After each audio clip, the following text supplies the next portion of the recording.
bush dresses up. Right here. We got him on tape. Let's send that spell over. Oh!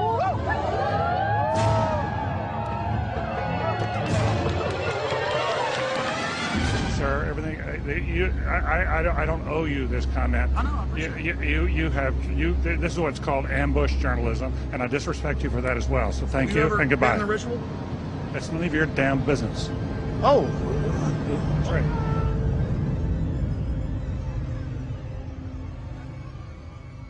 Our story begins in Northern California over 100 years ago, when locals began to spread rumors of bizarre occult rituals being conducted in the ancient redwood groves of Sonoma County. As the decades passed, it became clear these incredible stories had a basis in truth, and their source was a 2,700-acre private club known as the Bohemian Grove. Then in a time period between the mid-1970s and the early 1990s, scores of reporters attempted to infiltrate the Grove. All attempts were unsuccessful. Grove security identified them, threw them out for trespassing, or in some cases had the local police arrest them. To many it seemed the Grove's secrets would never become public. All of that changed on July 15th, 2000, when we ripped aside the veil of secrecy and were successfully able to penetrate the Bohemian Grove on their high holy day and videotape the cremation of care ritual. Our infiltration is chronicled in my documentary film, Dark Secrets Inside Bohemian Grove. A British documentary film company, World of Wonder, also covered our investigation.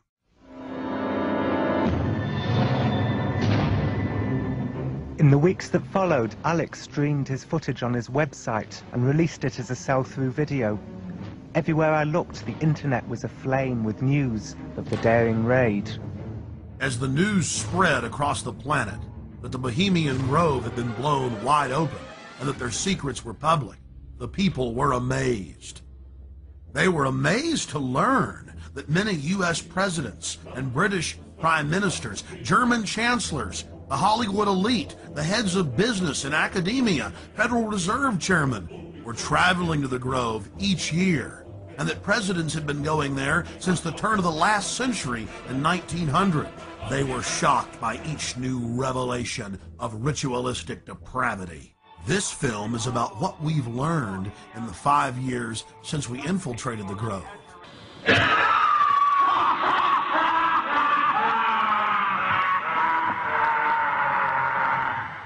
And it's about the response that we've gotten from Grove members, the press, and even local activists in the area who've been protesting the Grove for over 25 years. Finally, we learned that the Grove was only one chapter in a larger, worldwide secret society hell-bent on bringing in a one-world government. What would the people do if they knew that the majority of the leaders in the corporate world, as well as government, were deep occultists? Before the year 2000 and our successful penetration of the Grove, the mainstream media denied that rituals were indeed taking place there and said that elite from all over the world were simply meeting in secret to have a good time. After the footage we had shot of the cremation of care ritual aired first in England and then in the United States on national TV, the mainstream media changed their tune. The San Francisco Chronicle had previously refused to report on the Grove. After our infiltration, they wrote as many as 5 articles a year detailing the bizarre activities that were taking place inside the Grove, including the fact that top presidential advisor Karl Rove had tapped Arnold Schwarzenegger inside the Grove to run for governor on California's recall ballot. Even the vaunted New York Times reported on the Bohemian Grove, but attacked us for sneaking in. The New York Post was one of many national publications to report on all of the homosexual activities going on at the Grove. The Post reported in its page 6 gossip column that Chad Savage, gay porno star, was, quote, servicing the moguls at the Grove. But a disturbing theme ran through the body of the reportage. Okay, it's true. The elite meet behind closed doors, and there's gay porn stars and gay prostitutes being shipped in like beluga caviar. What's the big deal? Let's just let them have their privacy. And so they have lakeside chats calling for world government. Really, they're not bad people. The people we should watch are those that are exposing it. They're really dangerous weirdos. Of all the hit pieces that we've been victims of, the worst was conducted on national television by Brian Lamb, the director of C-SPAN, and some shifty-eyed professor they dug up, who appeared to be flashing Masonic hand signs, while he tried to eviscerate our character by implying that there wasn't even a ritual at all. Why, Alex Jones claims they do this ritual. Meanwhile, the Bohemian Grove has gone public to the newspapers, admitting they conduct rituals. Overnight, they had a gentleman on by the name of Alex Jones, who has a talk show in Texas, I think, and it's heard in communities around the United States. And he was talking about the Bohemian Grove Club, as if that's where it all happens. That's where all the decisions are made. There are thousands of people go there, and there's some kind of a ceremony surrounding an owl and all that. Have you followed this at all?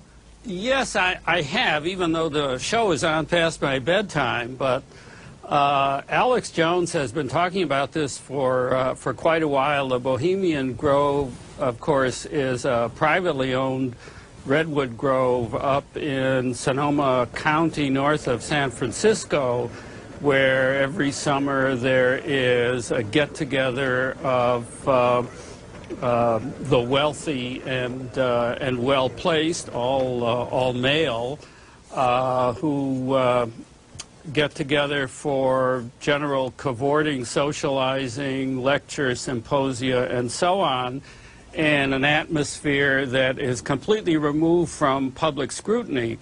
Alex Jones and some others have suggested for a long time that there are all sorts of nefarious rituals that go on, human sacrifices that were being committed by the elite who attend these gatherings. A lot of things people feel are organized behind the scenes with the Bilderbergers, the Trilateral Commission, the Council on Foreign Relations, the Masons. You can keep going down the list, and the Illuminati, One World Government, New World Order, Skull and Bones. You've got more information on that than I do, so call us at the top of the hour and talk to our guests about that, and we'll try to sort it out. Define Illuminati. The Illuminati were a small quasi-Masonic group founded in Central Europe in 1776. There was a surprising development in the summer of 2005. A Bohemian Grove employee decided to videotape some of the activities in the Grove and to give us the footage. The footage you're seeing was shot on a tiny digital camera, so the quality isn't the best, but the images are powerful. The individual that gave us this footage asked that we not release their name. Our source was able to confirm what we had seen in internal Bohemian Grove documents and annals, that the elite of the elite attend the Grove. Our source personally saw New Mexico Governor Bill Richardson in attendance, Supreme Court Justice Clarence Thomas, the famous newsman Walter Cronkite, and countless other luminaries. Without giving away the identity of our source, we can tell you this. The most elite encampment within the Grove is Mandalay. Other members of the Grove were not even allowed to approach within 100 yards of this compound, swarming with Secret Service, valets, private French cooks, and private security men. In the compartmentalized system of the New World Order, Mandalay is an elite within an elite, at the very top of the pyramid's capstone. Things have changed in the last few years at the all-male encampment. Since its founding in 1872, no females have been allowed in. But under pressure, they've allowed women some jobs in parking cars and in the kitchens in special cloistered areas. Our source is male. We'll call him Kyle. He reported to us that it was a constant irritant inside the Grove, being asked by old men if he, quote, slept around and wanted to have some fun. During one of the festival's revelries, known as Gypsy Jazz, They pause to thank the author of the music. They talk about what a wonderful jazz player he was, but that sometimes he did hang around with women.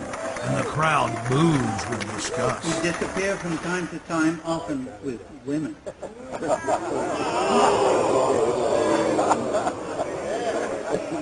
He thought stealing was fun. The Grove's own internal annals brag that the Manhattan Project, or the plan to create the A-bomb, was hatched inside this building, known as the Chalet. The Strategic Defense Initiative, better known as Star Wars, was also the brainchild of Grove members and was born inside the Chalet.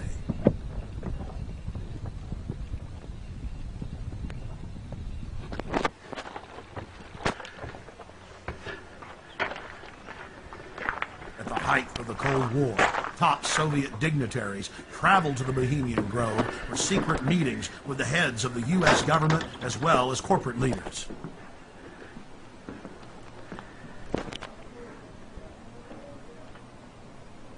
Our source worked at the Grove in the summer of 2004 and the summer of 2005, and he was able to obtain 2 program covers for the cremation of care ceremony, as well as a 2005 membership list, which reads like a who's who of U.S. and European elite. Former President Jimmy Carter, former President George Herbert Walker Bush, President Bush, Henry Kissinger, George Shultz. The list goes on and on. This is a video still of the sign at the entrance to the path to the Hillbilly Club where President Bush stays. Look at that happy little devil with his forked tail dancing and smiling and those sharp little teeth. Oh, it's so Christian. But again, President Bush had such a Christian name in Skull and Bones, Magog, or Satan's war leader. The Grove is dominated by Republicans, the supposed party of Christian conservative family values. But the Grove has its share of high-powered Democrats as well. It's also important to note that the Grove itself was founded in 1872 by West Coast journalists, and that the National Press Club adopted the iconography of the Grove for its Great Seal. There are 3 major icons used in the cremation of care ritual. Moloch, the owl idol, the curved staff carried by the high priest, and the eternal flame lamp, the Arabian-style lamp, which the priest uses to ignite his torch, which he then uses to burn the human effigy, care. Here are video stills of the effigy after it has been burned on the altar in the morning. Many researchers of the global elite believe that real sacrifices are going on at the Grove. When I filmed the ceremony in 2000, I saw no evidence of this. It looked like an effigy, and the Druid priest were easily able to pick it up and take it up the steps to the platform. Our inside source informs us that there are actually 4 effigies used in the ceremony. One brought in on the back of the wagon, another that's used behind the trees, another that's brought across by the Grim Reaper to the steps of the idol, and still another effigy that is placed on a black altar before Moloch, the demon god, and burned. And this is the first and only time that video has ever been shot inside of the owl idol.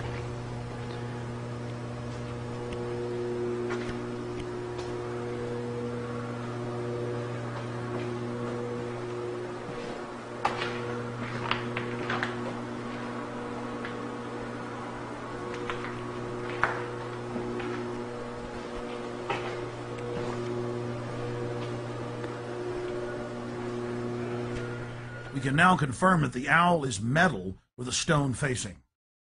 Leaning up against a wall is the metal skeletal remains of Care.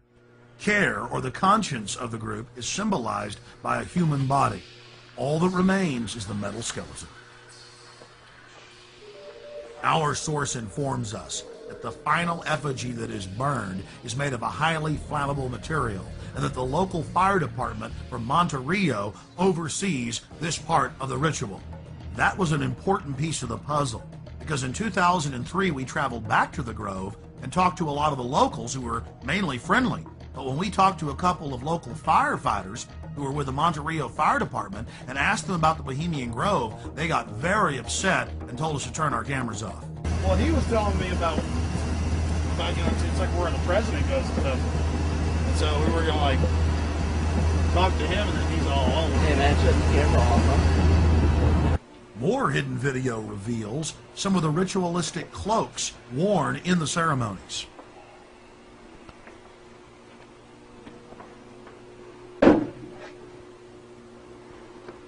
Here are some more stills inside the grove. Our social lives, going to the football game or the PTA, a little bit different than your average world leader or corporation chief. No, in their spare time, they worship Moloch and do mock human sacrifices. We just need to get used to that and accept them as our leaders. Think about it. If your neighbor was engaging in mock human sacrifices to Moloch, the demon idol that was worshipped all over the Mediterranean and the Middle East, would you let that neighbor walk your dog or house sit, or how about babysit your children, or be in control of the nuclear launch codes? Well, let me give you a revelation. They are in control of the national deficit, of Congress, of your bank account, of your local police department, and they see you as cattle, as their slaves. Some of the criticism we received came from an unexpected source. Harry Shearer, star of Spinal Tap and the voice of Mr. Burns on The Simpsons. This is a get-together of very powerful guys. Harry Shearer played the role of apologist in a British documentary about the Grove. Mr. Shearer, who is also a member of the Grove, said that they're just having fun when they have the cremation of care ritual, and that it's a men's party where they blow off steam. But Mr. Shearer didn't stop there. In 2002, he produced a full-length feature film and released it titled The Teddy Bear's Picnic. Mr. Shearer has told the press that his film is based on the Bohemian Grove. The owl of Bohemia is turned into a pelican. Care is transformed into time. The Druidic rites are interpreted to simply be nonsensical sophomoric activities. Oh, and guess what the plot of the entire film is? That they're trying to keep their rituals secret. And 2 employees have hidden video cameras and are about to blow their secret wide open. I wonder who they could be talking about. And I want to make an announcement for anyone who is parked across the street. Anyone who's parked across the street at the theater, on the theater grounds, you need to move your car.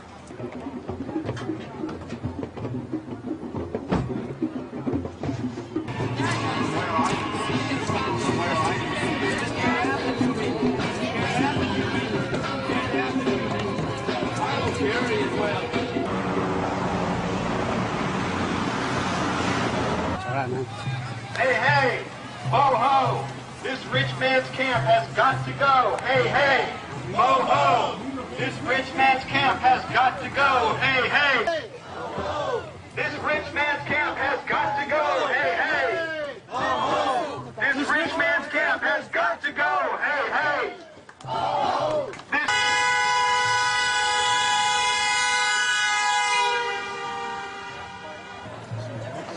So, are you one of the Grovers? I'm just here.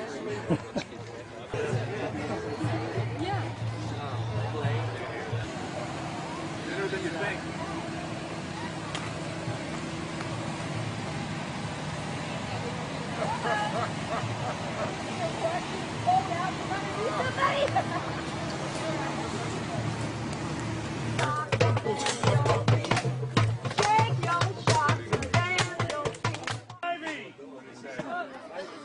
One of the strangest chapters in the unfolding Bohemian Grove soap opera was the fact that local protesters were angry at us bringing up the occult activities in the Grove. They said that we should only spend our time focusing on the political decisions that were made in the Grove. I think it's bad enough to just stick with what they're doing to the Globe. Local peace activist Mary Moore had been protesting the Grove for more than 2 decades. When Mary saw our documentary and heard our take on what we witnessed inside, she went unglued. calling us all sorts of names. We were wacko for thinking these rituals were strange. Why were we reporting on that? For the 2001 protest, the year after we snuck in, Mary turned over control of the organization to other local groups, but she was in attendance. We then caught footage of the local leaders of the protest group actually carrying out their own counter rituals in some type of bizarre white magic versus black magic war. They even had the old-fashioned witch's pot. I was wondering where the brooms were.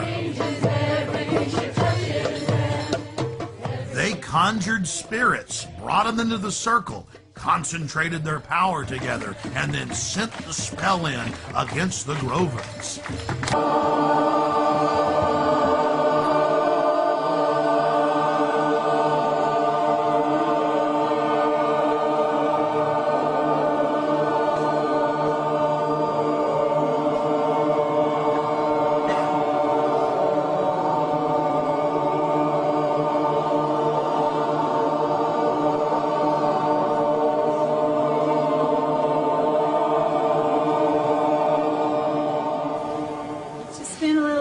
Protection around all of us and around this place. Hail, guardians of the watchtowers of the east, spirits of air, spirits of changing winds, winds of change, be present here as we do this ritual. So mote it be. I call upon the primal fires of transformation and creation, the shining face of the Father and the molten core of the Mother. In their sacred union we stand. Sacred fires even now. Oh, spirits of the water, spirits of this beautiful river that runs past us. We feel you in our blood, moving through our bodies. Let us welcome you as we remember that we are one. Ho, spirits of the water! Oh, spirits of the water! May we not fear the dark place that we enter in order to learn from you, Mother Earth. Guardians of the North, be with us. So mote it be. A little too freaky for my taste. Yeah.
This went on for literally hour after hour after hour.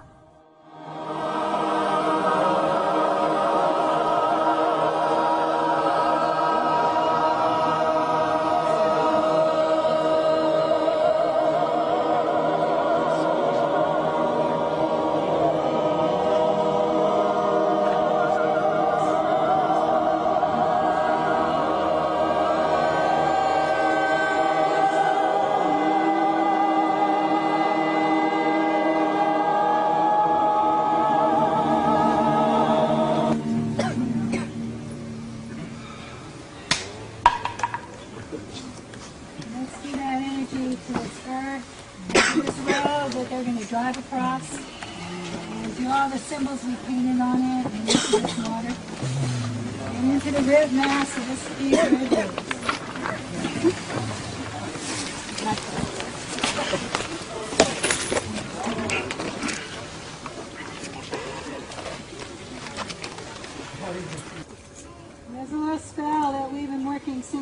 election. You mean the appointment? Maybe you'll say it after me. It goes like this. Let power and resources flow. Let power and resources flow. To those who will use them. To those who will use them. For the good of the earth and her people. For the good of the earth and her people. And be withdrawn from those who won't. And be withdrawn from those who won't. Let's send that spell over into the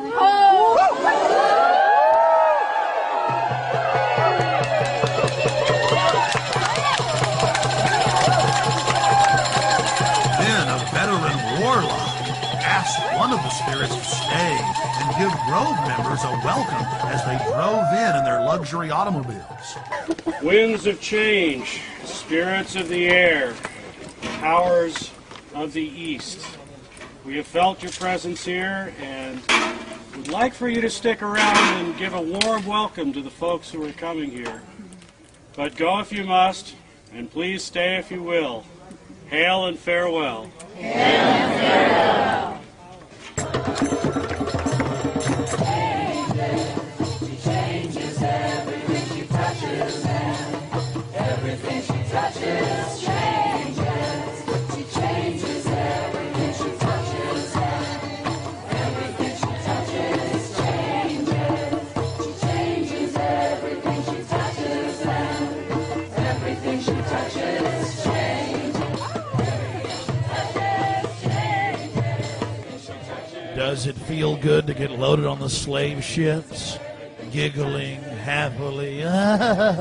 Face scanning cameras going up. You don't speak out against that. In that cauldron is water from sacred places and from political actions all around the world. There's water there from Seattle and from Quebec City. And Charlottesville and other places people know of. The birthplace of Quetzalcoatl and Amatlan.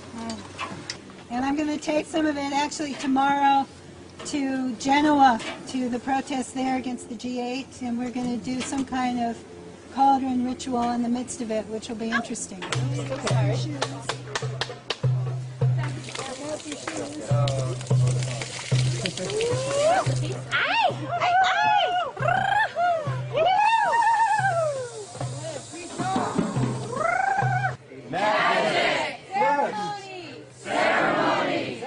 Now I'm beginning to realize why we're not supposed to talk about all the occult activities that are going on inside the grove. It isn't magic or belief in magic that's the problem. It's not the occult. No, it's those evil right-wingers. And by the way, let's not mention all those top Democrats that are inside. It's pretty hypocritical. Now, to be fair, Mary Moore and many of the protesters were not involved in the ritual. But we did see leaders of the ritual directing the protest and moderating with police. The police even shut down the road so they could carry out their ritual. And to be fair, it wasn't just Western magic that was being practiced at the protest. There was a group there promoting Santeria. You know, that Caribbean voodoo practice, but they also mixed in some Aztec worship. So it was quite a grab bag of occultism. What is the purpose of the offering for the altar? What is that? Giving back to Mother, giving back to the earth. We just take, and consume. But today, we're asking everybody to give something back. So this is to return something to the earth, right? Yes. Yes. Yeah. Since by doing so, we resurrect care. Oh, okay. Okay, I understand. Thank you. Our investigator talked to a local NPR reporter who had had an interesting run-in with what we later learned was the Secret Service. Cool. I was alerted to very fancy cars standing in the side street here, and I walked up. The guy had his window down, and he had all kinds of fancy recording equipment on his seat next to him. And I held the microphone in, and I said, "Sir, we are curious about who you are. Would you please tell us who you are?" And he said, "Take your mic out of my car, lady, and step back." And I said, "Would you repeat that for broadcast?" And held it even closer. And that's all I could get out of him. And then he sort of tried to run over my toe. He turned his car around and disappeared in that direction. And people said he was on the bridge filming before. So he was somebody from the other side who was documenting this. Right, the wrong side. Okay. The wrong side, yes. In studying worldwide occult networks, in modern times and throughout history, we always run into the same data.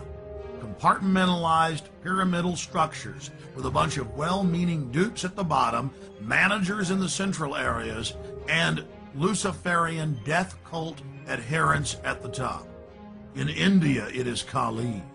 The Mayans and Aztecs' greatest gods were the gods of death.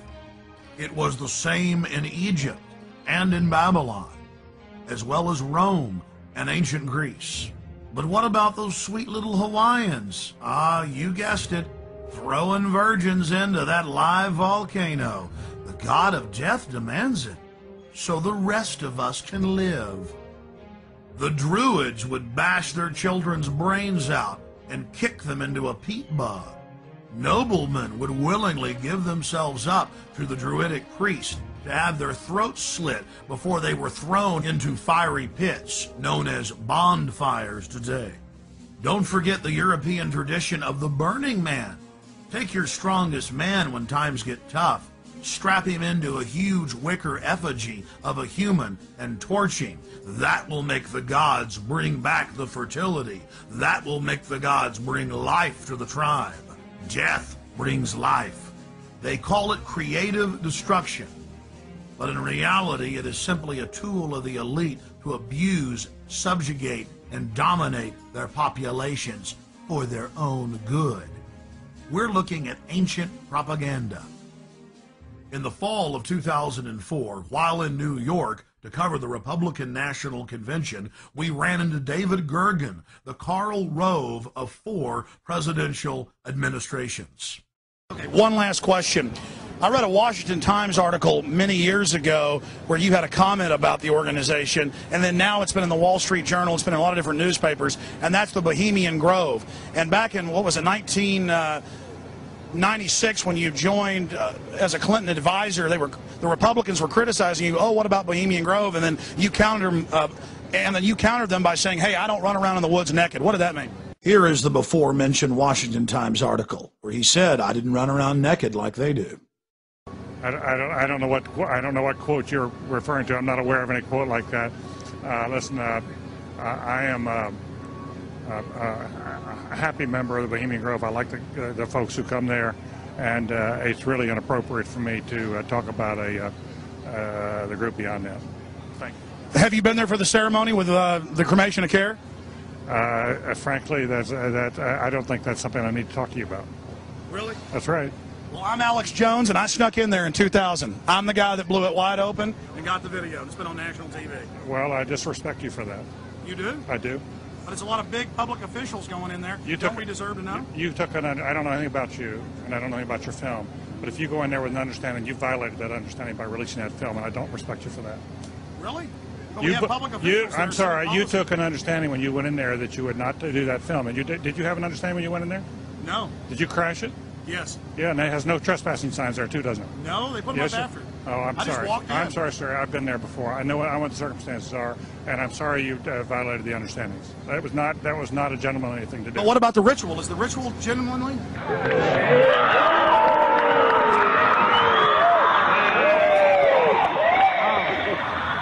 Sir, everything. I don't owe you this comment. I know. I appreciate it. This is what's called ambush journalism, and I disrespect you for that as well. So thank you and goodbye. The ritual? That's none of your damn business. Oh, that's right. Listen. You go around and make understandings with people and violate them. You ambush people on the streets, and that's inappropriate form of journalism. If you wish to practice that, that's fine, but don't ask others to respect you for it. If you want to, you can do. You're a free American, like anything you want. If you want to be uncivil and rude and ungentlemanly, that's up to you. But don't expect the rest of us to say, "Oh, well, you're there, Mr. Gergen." I'm sorry, nobody sets policy in there. We try to be gentlemen, and obviously, you don't belong there. Weaving spiders coming out here. Yeah, that is a three-pointer. Woo! Look how strangely he behaved when we brought it up. Why is he acting so secretive? And why did he get so angry when he discovered that we'd snuck in? You see, they take it very, very seriously. This is one of the hallmarks of the occult and secret societies. The word occult means secret. Secrecy is part of their religion. They revel in it. And when it's violated, they become extremely angry. How widespread is the occult? The answer is extremely widespread. Occultism in our society, and particularly in our government, at the highest levels of corporate America, is rampant. It is a well-publicized fact that the Reagans had every aspect of their lives governed by their astrologer. Imagine having your life controlled down to the exact minute that you give a speech by astrology, an ancient occult system that believed that the earth was the center of the universe. Eleanor Roosevelt admitted that she performed seances and tried to raise the dead at the White House. 60 years later, Hillary Clinton had her own seances attempting to contact Eleanor Roosevelt. Prime Minister Tony Blair and his wife practice the occult every morning. Tony Blair draws a circle and then conjures the spirit that he calls the light. He channels it and makes decisions according to what the spirit tells him. The Blairs' admitted occult activities are legion, and so was Adolf Hitler's well-known obsession with dark mysticism. Adolf Hitler belonged to the pre-Nazi death cult, the Thule Society, as well as the Thule Society. Both groups trace their lineage back to the Order of Death, founded in 1776 in Ingolstadt University in Bavaria, Germany. Then, of course, it spread to the U.S. with the founding of Skull and Bones. You were both in Skull and Bones, the secret society. It's so secret we can't talk about it. What does that mean for America? The conspiracy theorists are going to go wild. I'm sure they are. I don't know. I haven't seen the web. Number 322? First of all, he's not the nominee. And, look, I look forward... Are you prepared to lose? No, I'm not going to lose. You both were members of Skull and Bones, a secret society at Yale. What does that tell us? Not much, because it's a secret. Is there a secret handshake? Is there a secret code? I wish there were something secret I could manifest. 322, secret number? There are all kinds of secrets, Tim, but one thing is not a secret. I disagree with this president's direction. Aleister Crowley, who dubbed himself the Beast and the most evil man alive, was a fellow traveler with some of the most powerful people in British society, including prominent royals. The Church of Satan, the Temple of Set, the OTO, the Golden Dawn, Skull and Bones, Bohemian Grove, the Blue Lodge, the Scottish Rite, the 33rd Degree.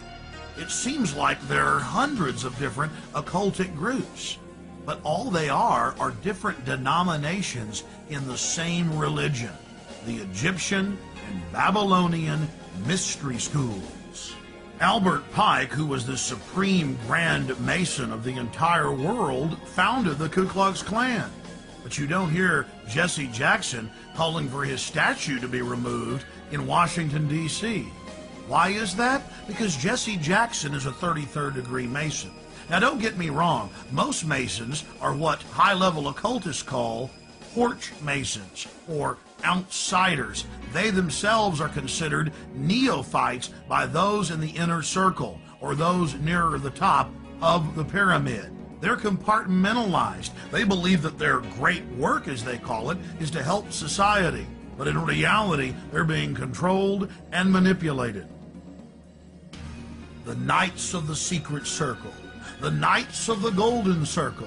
This is what high-level KKK members call themselves. But even low-level KKK members do not understand that the KKK itself is part of a larger Masonic organization.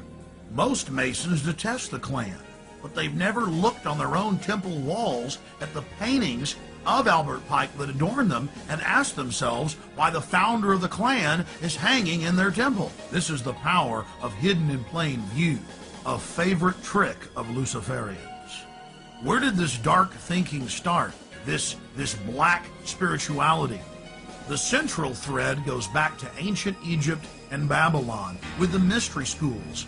They knew that knowledge is power, and so secret societies were formed to guard the secrets of medicine, architecture, government, agriculture. Secret societies are nothing more than the first intelligence agencies. Knowledge had to be guarded, but over time, elites abused their control of the knowledge and used it to dominate their populations. And these same sciences of control are being used today. That's why the elite today relishes secrecy. They know that it is the fount of their power. They seek to dumb down the population, not just to hoard their secret knowledge to make us even more mindless, more domesticated, like braying sheep to the slaughter. Their religion is the science of sophistry, the science of the con artist, the science of the despot, the dictator, the tyrant, the controller, the charlatan, the liar. They come to kill, steal, and destroy. They are parasites. They are anathema to free, dynamic human societies. Know your enemy. Stand up for love and life and family and resist the New World Order and the Babylonian slave state our enemies are attempting to construct.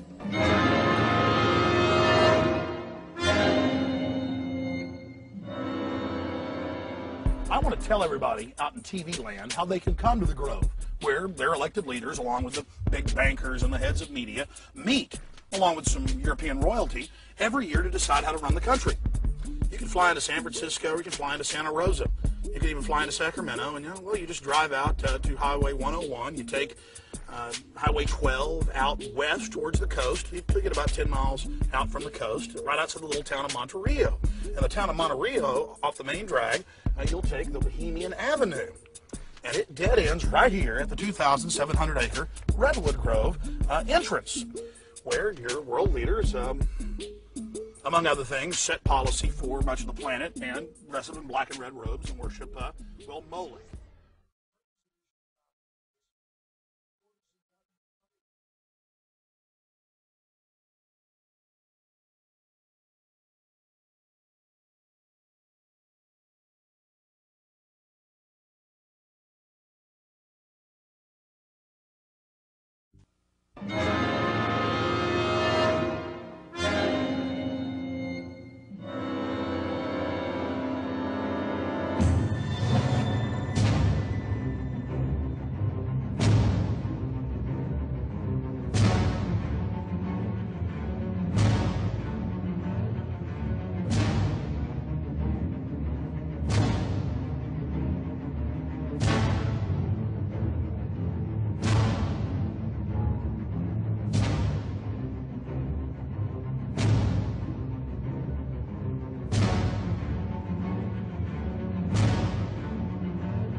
Hello, I'm Alex Jones, and I'm a radio and television host based in Austin, Texas.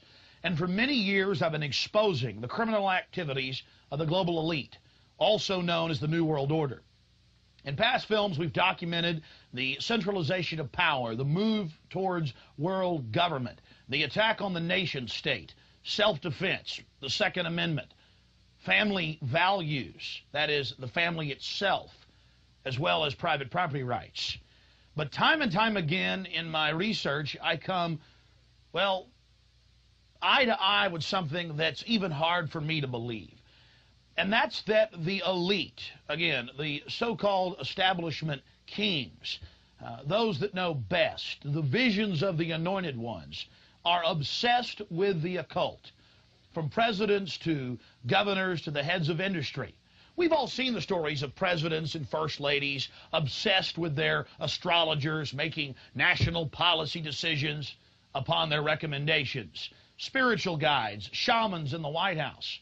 My friends, it gets far worse than that. Now, I personally am a Christian, but even an atheist should be concerned about the information we're about to bring forward in this new documentary film, The Dark Secrets Inside Bohemian Grove. You see, for over 120-plus years in Northern California, in Sonoma County, on a 2,700-acre secluded redwood grove, leaders from around the world, prime ministers, chancellors, presidents, governors, again, the heads of industry, banking, academia, the media, Hollywood, only a select few, a little over 2,000 people, travel there to engage in bizarre, ancient Canaanite, Luciferian, Babylon mystery religion ceremonies. At least that was the rumors. And so I went to the library and got on the internet and saw many of the mainstream news articles admitting that world leaders do indeed go there, and they fly into San Francisco and other surrounding cities and drive out into the rural hills and mountains of Northern California, and that these stories have been coming out that they worship some 45-foot stone owl god. And then I began to read some of the documentation on this Moloch character of the Old Testament, mentioned many times in Leviticus. That's in the Bible. Why are world leaders traveling to the middle of nowhere to worship this thing? Well, I had to check it out for myself. And I'm proud of my team. Mike Hansen, Violet Nichols. They traveled with me there. We talked to some of the locals discreetly. We successfully infiltrated, with the help of some of the locals, and Channel 4, World of Wonder, British television that teamed up with us. And I successfully infiltrated through the Secret Service, through the guards, through the Sonoma County Sheriff's Department. We were inside 4 hours. That's only 1 day out of the 2 weeks that they meet there for the admitted Summer Fire Festival of the Bohemian Club. Well, basically, that's enough for me. It's hard to even describe it with words, and I hope that our hidden cameras can give you at least a small piece of what I witnessed. To have world leaders engaging in this type of sickening behavior, oh yes, there's much more to come. Mock human sacrifices, they claim, just shocks the very foundations of what Americans believe their leaders to be. And then to have it intimately connected with world government. It doesn't make a lot of sense until you research history. All throughout history, spanning back into the mist of the beginnings of civilization, we see world leaders from the empires of old, from the Aztec kings and priests, to Babylonian leaders, to ancient Rome, engaging in twisted behavior. Could it be that when you have all the power and all the women and all the money and all the lands and all the art, you have to do something new? You have to go against the basic grain of humanity. You have to get off in a sick way. That's what we witnessed in Northern California, July 15th, 2000. Get ready to go inside the Bohemian Grove.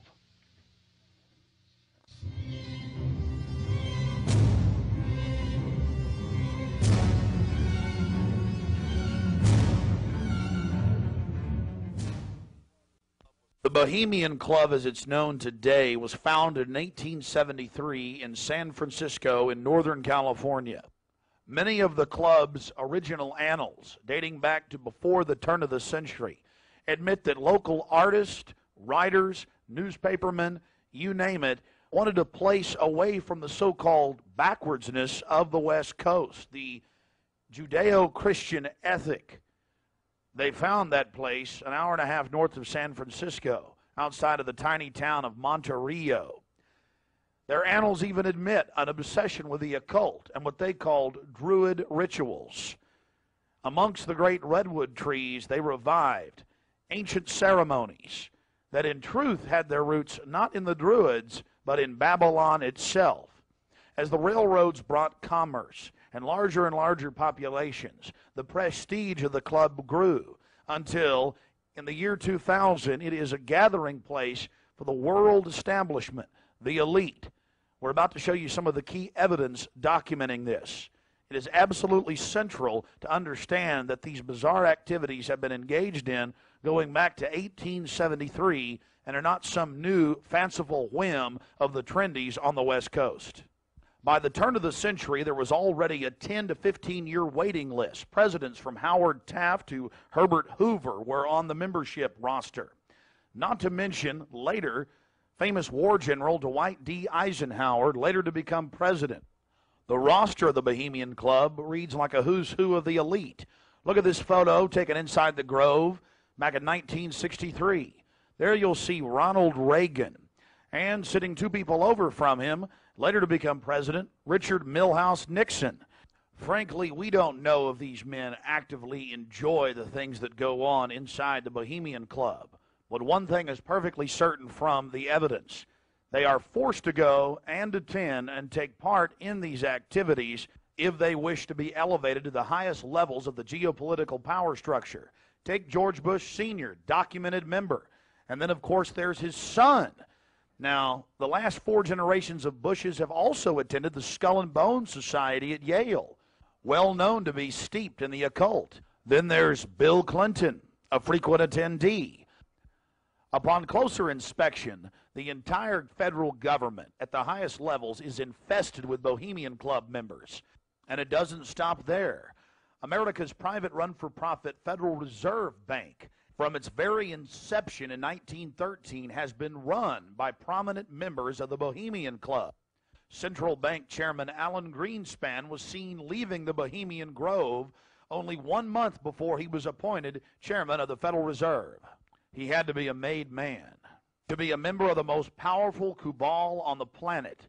Historical records are clear from major universities. The Manhattan Project was planned and instituted and run from the Bohemian Club. All of this going on in an atmosphere of bizarre revelry. You're looking at an illustration from a November 1989 issue of Spy magazine. Spy goes undercover with Henry Kissinger, Merv Griffin, and William F. Buckley, Jr. The story was clearly a shill, meant to misdirect the intensifying media coverage that the Grove was getting in the late 1980s. The writer's spin is obvious. They're just masters of the universe, big frat boys blowing off steam. We'll get back to this article later. Because you can clearly see that the mantra in the spin story has been picked up as a front by all the local media. Sure, they're elitist. Sure, they have some bizarre rituals. But what's the big deal? They're just having fun. If that was the case, why would David Gergen, presidential advisor to President Clinton, resign from the Bohemian Club and 17 other organizations when it was revealed in 1993? Organizations like the Trilateral Commission, the Council on Foreign Relations, the Bilderberg Group. But it's not just the Washington Times and the Sacramento Bee. You're looking at an illustration from the pages of Parade magazine, February 22nd, 1981. This story was the most accurate and revealing, detailing the so-called mock human sacrifice. Former German Chancellor Helmut Schmidt wrote extensively in his memoirs, Men and Powers, a Political Retrospective, goes into great detail about the secret establishment running the world, the Trilateral Commission, the CFR, the Bilderberg Group, and of course, ladies and gentlemen, the Bohemian Grove, a place that he often talked about being a wonderful hideaway, a place to spend time with Nelson and David Rockefeller, and to talk about world government and steering societies. On page 225 of Men and Powers, he talks about it being one of the most astounding places he had ever visited in the United States, and how that feeling intensified over the years with subsequent visits. The book goes on for page after page discussing the corporate, private, governmental infrastructure of world government. Going back to the Spy magazine spin piece, they have lots of rosy illustrations of drunken establishment types dancing around having fun with the rituals going on in the background. They even admit that they wear bizarre Ku Klux Klan-style robes. And there's even a photo released by the Grove of the ritual being engaged in. They talk about the incredible security surrounding the Grove. And they even admit that a corpse, a sacrifice, is borne across the lake. But it's all in good fun. We did massive research on the occult. And one of the libraries we visited was that of Professor Tex Mars of Aeronautics. He also has written literally dozens of books on the occult. His library was very revealing about the obsession of elitists throughout history with the occult. Front group after front group to conceal and really subvert. But behind all of these groups, there is a small cadre or elite, a core. And what you have done, I think, with the Bohemian Grove is you have exposed one of the premier organizations of the whole New World Order arrangement, you might say. Of course, we can go back in history, all the way back to ancient Egypt, Babylon, or Greece, Rome. And I think you're going to see sort of the roots of the Bohemian Grove, but particularly in the Illuminati era, originating during the French Revolutionary days. You know, there we had the actual order of the Illuminati, with Adam Weishaupt and all of his evil philosophers, let's just call them, Voltaire and the others. And that has come up all the way to today. Hitler, of course, was a Bohemian. I think it's more Babylon mystery religion. All of the elements are there. Of course, even the owl is a symbol of ancient mystery Babylon. The owl was worshipped by the ancient Egyptians and by the Babylonians. And it's interesting to me that many of the members of the Bohemian Grove have in their homes, as I understand it, small figurines of owls. And I believe they actually worship those owls as a symbol of the deity, the great goddess of Babylon. And of course, here again we have the counterfeit of Christ's sacrifice on the cross. I think all of those things, there had to be, in my belief, an occultist, a deep occultist, who designed each of the elements of this ceremony. It wasn't just a bunch of guys sit together at a bar and said, hey, let's have a good time, the cremation of care, and why don't we do this or that. I believe it was purposely designed, each element in its turn, for what they did.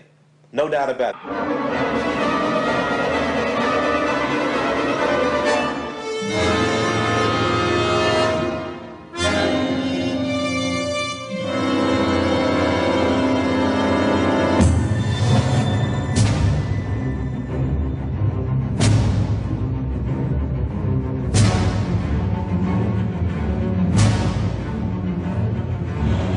Slide the metal end into the buckle and adjust by pulling on the loose end of the strap.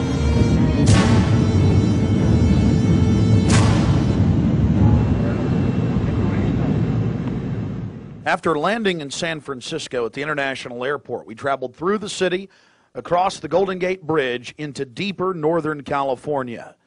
Northern California, home to the giant sequoia redwoods. From there north to Santa Rosa, going west on Highway 12. The gateway to Bohemian Grove.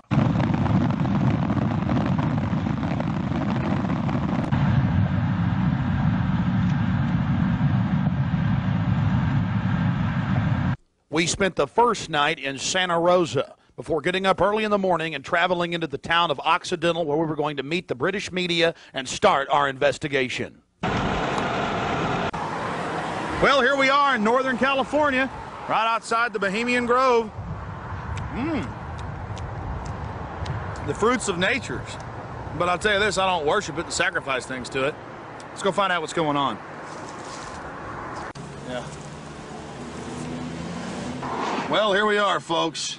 Turning on to the Bohemian Highway and Bohemian Grove. We're going to find out what in the New World Order is going on here.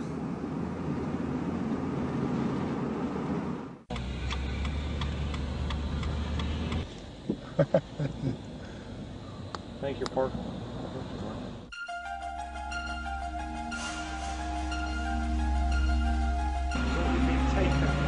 No, I tell you, it's beautiful out here during the day, but it is spooky at night. I don't know if you guys got some footage of it, all the fog and the rest of it.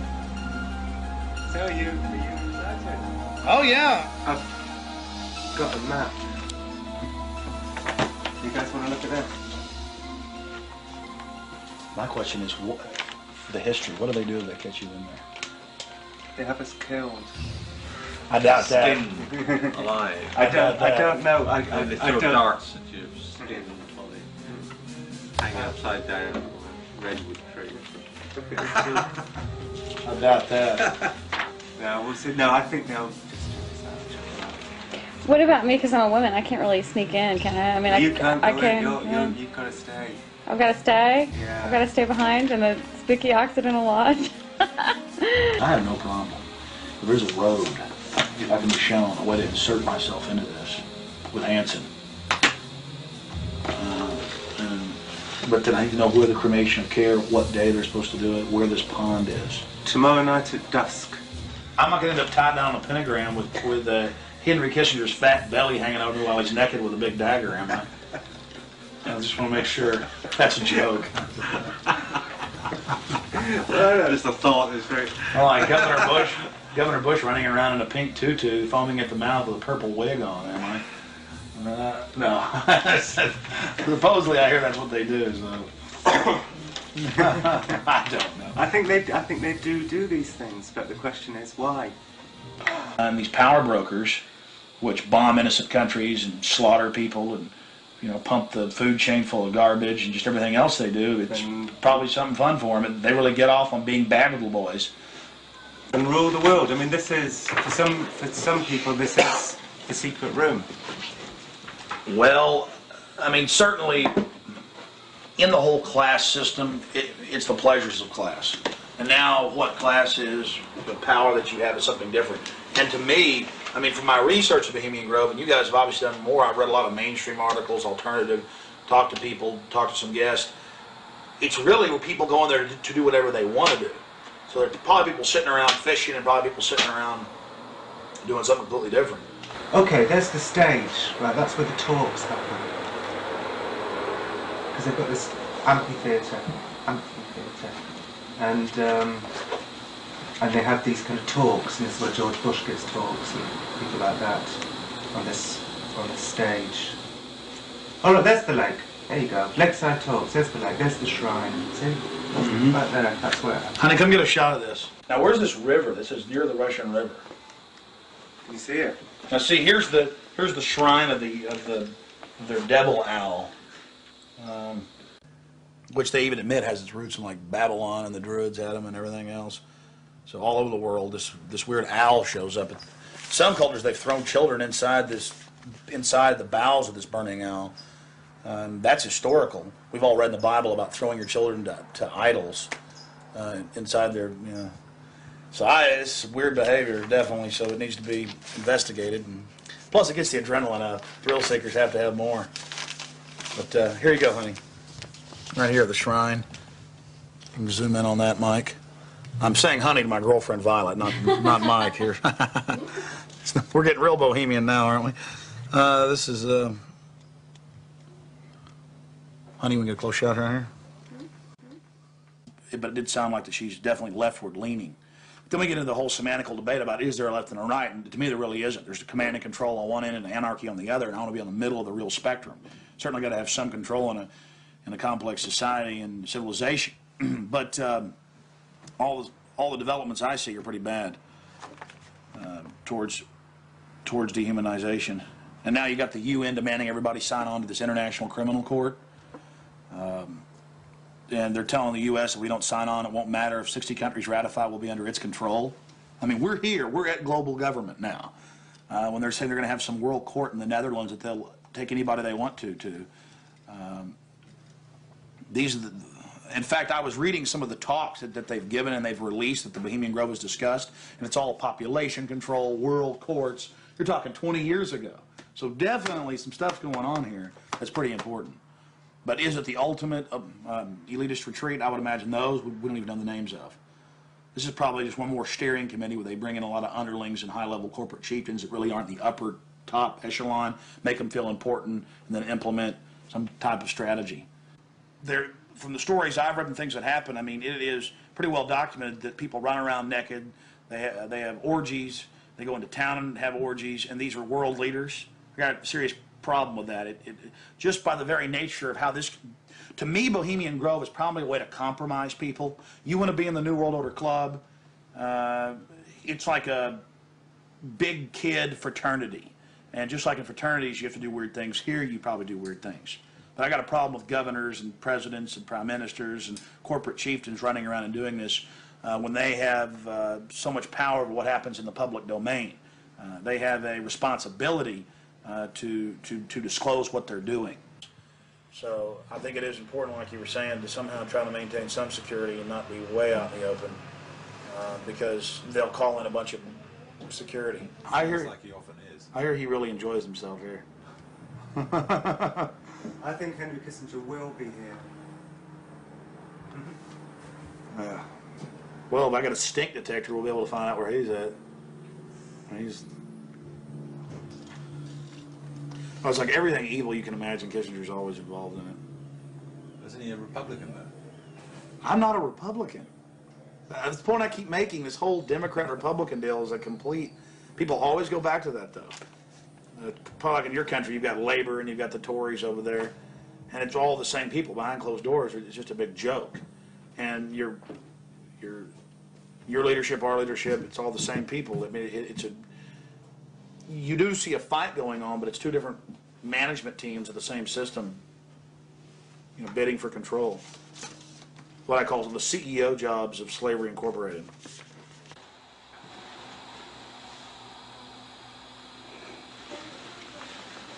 Do you worry for Alex, Violet?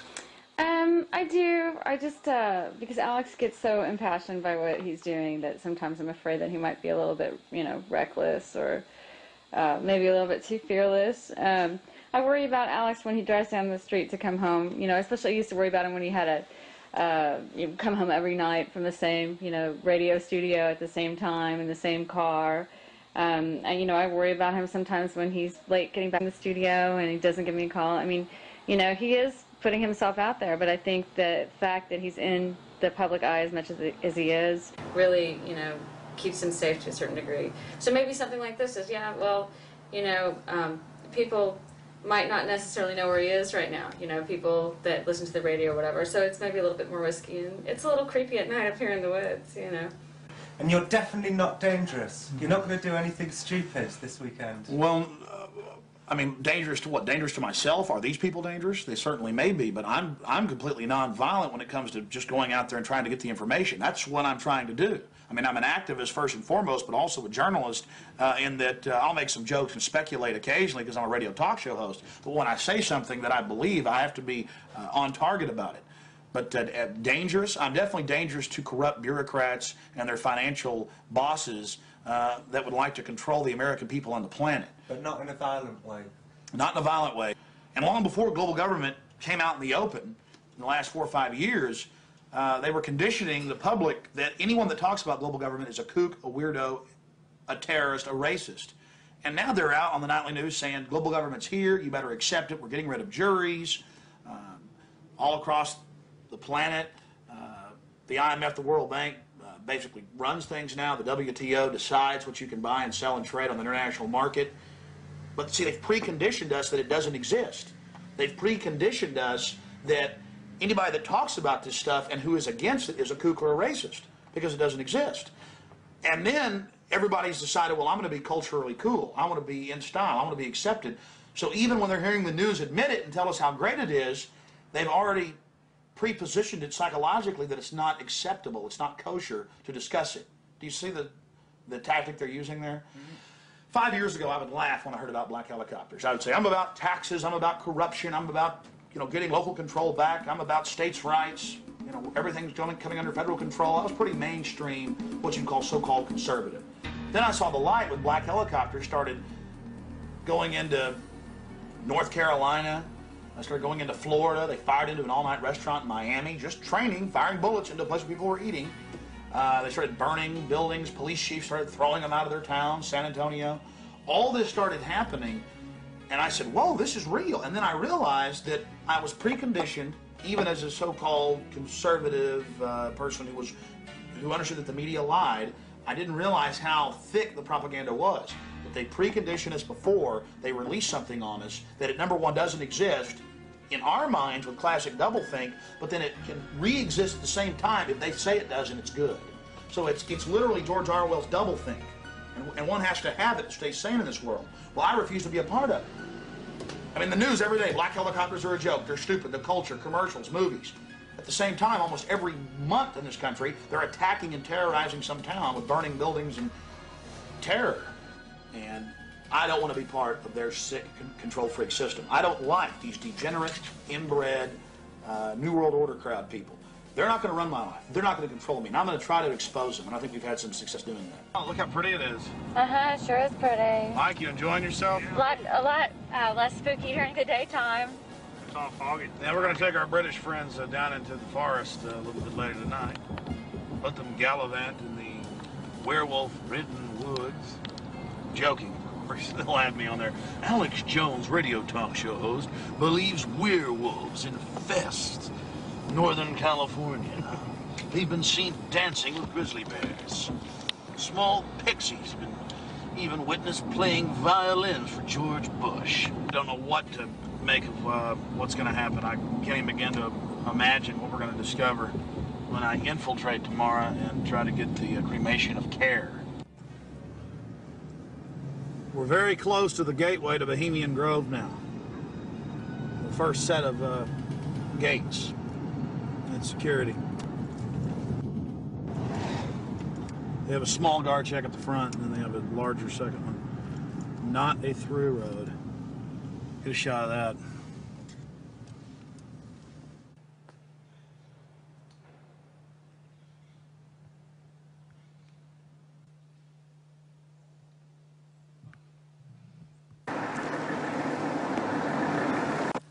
There's a guard gate right over it, a small guard gate, and then back further, an even more elaborate guard gate with surveillance cameras, you name it.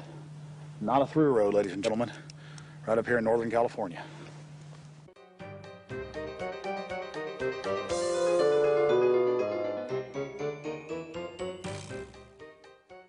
How you doing, sir? Okay. Camp Meeker? Yeah. Oh, I'm Alex Jones. I make documentaries. I'm just curious, what do you think about Bohemian Grove? I used to work there. You used to work there? Yeah. And now you work at Camp Meeker? No, I don't work. Yeah, I live in Camp Meeker. Oh, you live there? Yeah.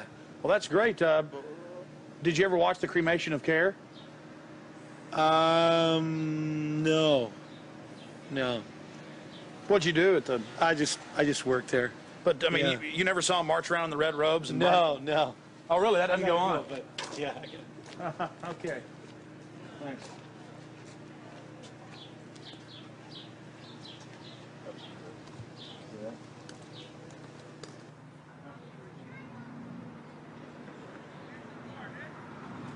What have you guys heard about Bohemian Grove?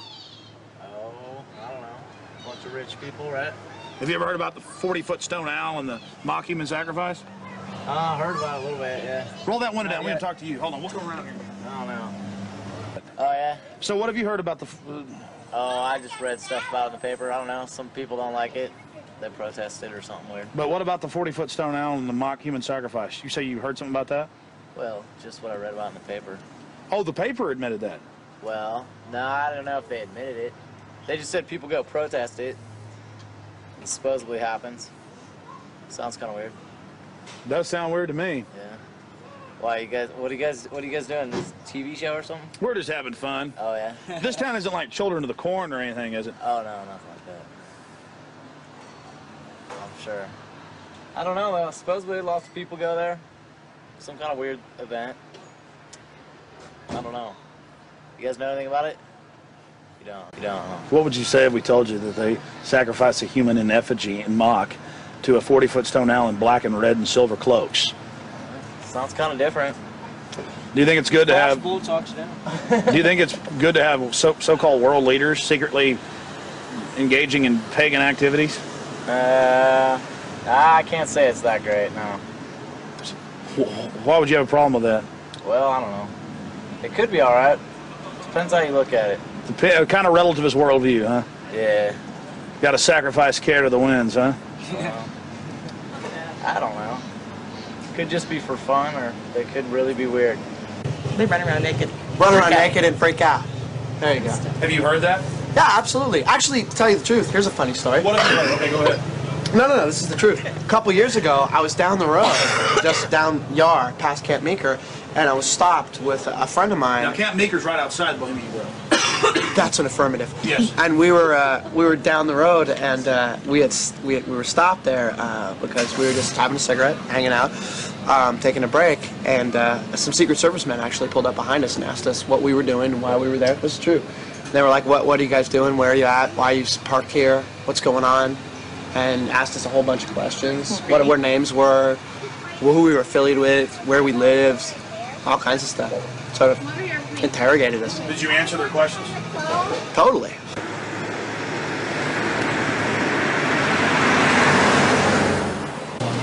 I don't know. We always hear there's like big, fat, rich guys with prostitutes there.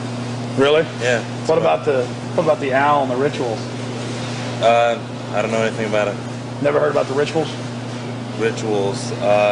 Ritual killing of a human, sacrifice of a human? Nope. Never heard of it. What would you think if that was going on? I think it's pretty weird. Wouldn't be that surprised. I mean, it is our government after all. Hey, thanks for talking to us, bud. You know? Hey, I like your shirt. Declaration of Independence. Yeah. All right, man. Take care. All right. We're talking about the Bohemian Grove and trying to see what locals think about it. How it's all secret and all these fat cats there and the supposed strange rituals that go on. Are you a local? No, but she is. What do you think about the Bohemian Grove? Well, I know what they call it. Let's see. It offers a lot of employment. Offers a lot of employment? Mm-hmm. What's going on there? What kind of rituals do they do there? I don't know. We're talking to locals about what the rumors are. What are the rumors? About a big 40-foot stone owl and simulated human sacrifice. Oh, no. Oh, I don't know about that, but it's politicians that come, that vacation there. And it'd be really weird if politicians were acting like they were sacrificing people, wouldn't it? Yeah. No, you can't trust politicians, you know. Oh, really? They might be doing it, huh? They might, yeah. Who knows? I mean, the politicians, you know. I hear you, bud. Hey, good talking to you. Right. Appreciate it. You guys take care. Good luck. Hey, those are some pretty flowers. Those are sweet peas. Those are real, folks. Yeah, they're real. You guys have a good one. You too. Yeah? Yeah, this area is in trouble. Yeah, we are. It's in big trouble. No, this is a wonderful area of the country. We're just asking locals what they think of the Bohemian Grove. The Bohemian Grove is a wonderful place. Have you been there? Yeah, I've been in there a bunch of times. What'd you do, work there? Or worked there, yeah. Yeah.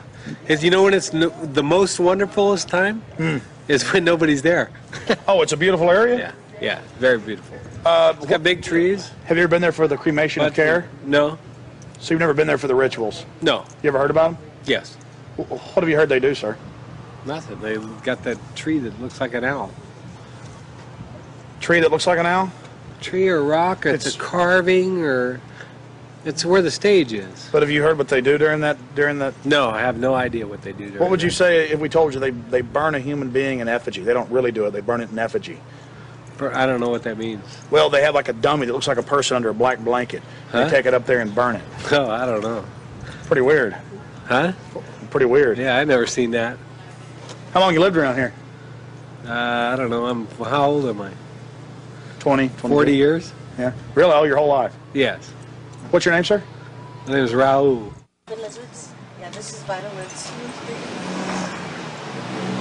How long has Vital Roots been here? Couple years. Couple years.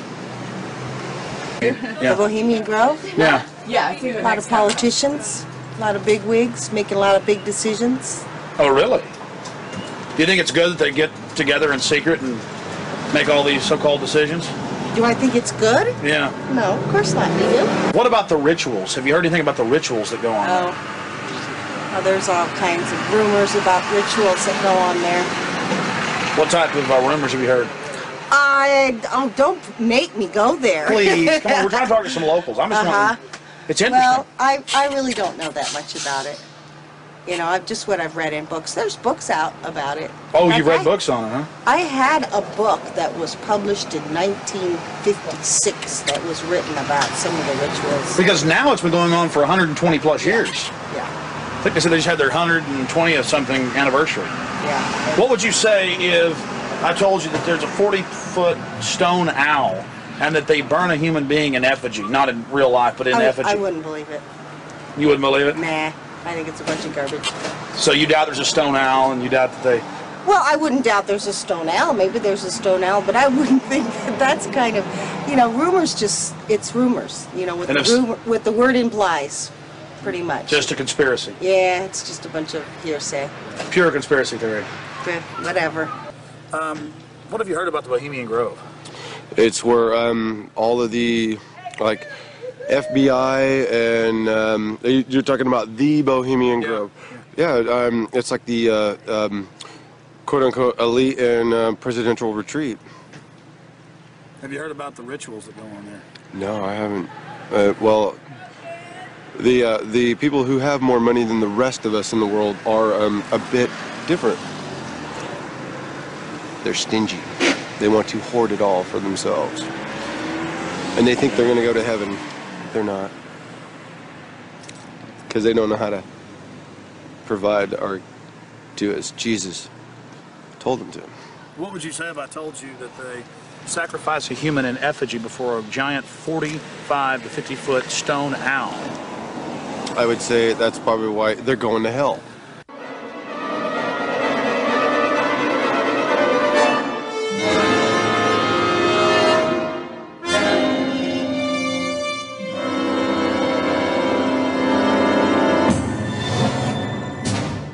Yeah, this Australian we met yesterday, he's been here for 3 years, and he says that about 2-3 months ago the whole place was saturated with men in black, FBI, Secret Service and everything, going up and down the roads, checking everything, checking houses, everything for bombs and stuff, and then they all disappeared, and they were looking out for undesirables in the area who were persuaded to go. That was his story. And now we're going to talk to him. And now we're going to infiltrate.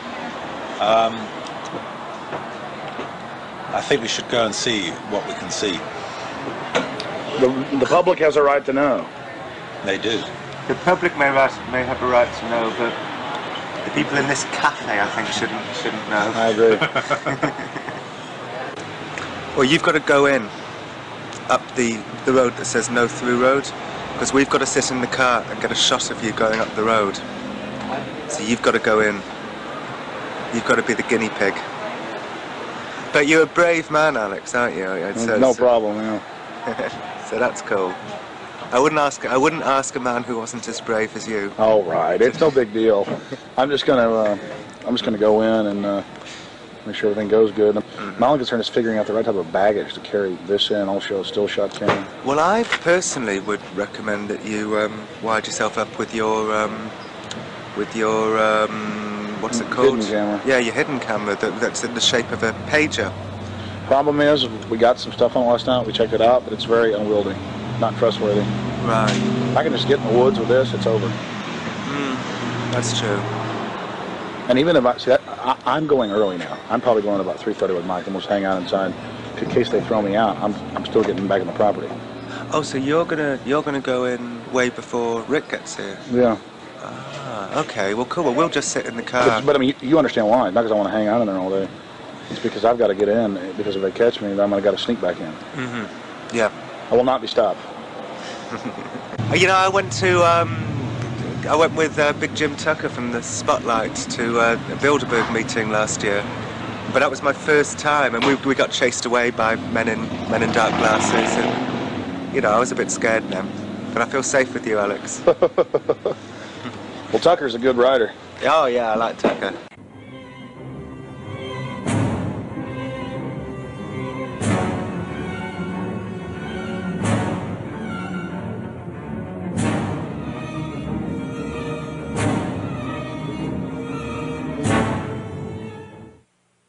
It was the night of July 15th, 2000. Mike Hansen and I were about to attempt the first ever successful infiltration of the Bohemian Grove. Others have tried and failed. No one has ever actually made it in and out with video evidence.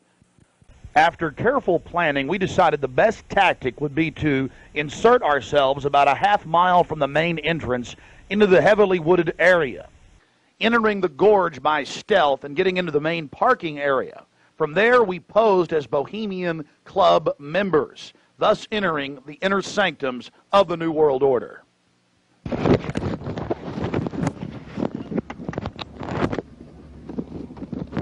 That's perfect. Just like that. No, I got it, honey. Here's the right on. Okay, here we go. Oh, that's good. Yeah, that's good dogs.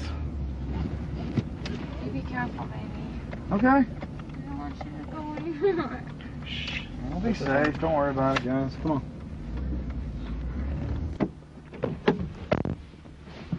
Be careful, Mike. God bless. Yeah, pray for us. Keep the evil off of us. Be careful.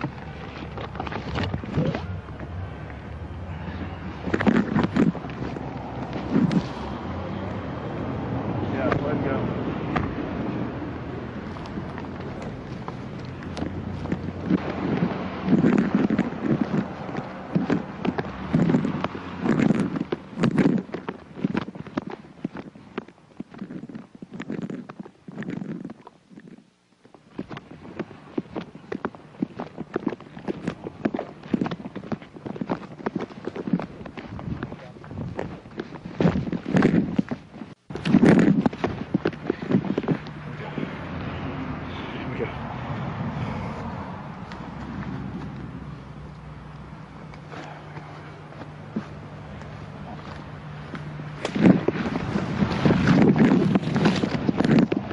Let's walk on up here for a second.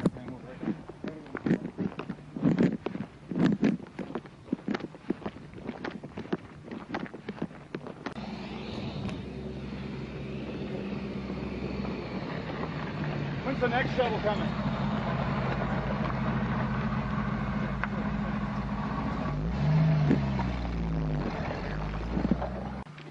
We're in. Can we talk to them?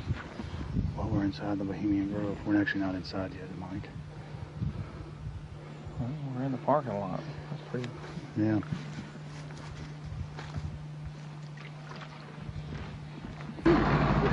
Aren't they the biggest? Oh, they are. They're the biggest, like, living thing, I think, aren't they? Oh yeah, they're incredibly large. There's one up there that you can drive a car on top of one, you know. On top of it, lying down? Yeah. That you can actually... Well, they used to have the one you could drive through. That's also there. That's up there. Boy, it's nice when that cool wind hits you. Oh, yeah. Take me late, make it. Okay. Yeah.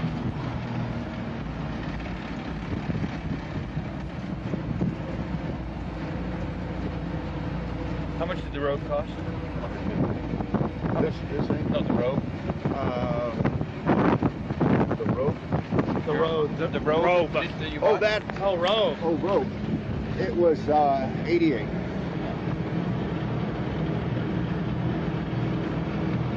Yeah, I thought you said rope.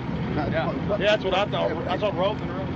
Can't hear anything with this wind and the... Look, this thing's seen some years. Pretty nice, actually. Yeah. This is the oldest one, isn't it? Yeah. Other than maybe that little red one. Yeah. Bye-bye. I think when you go to heaven, they have buses like Thank you. Thank you. Go ahead. Oh, no, go ahead. Let's see if we got one out here. Yeah, is there another one coming?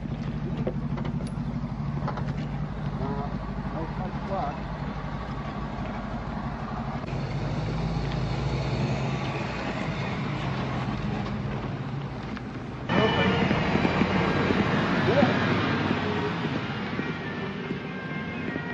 Oh, good.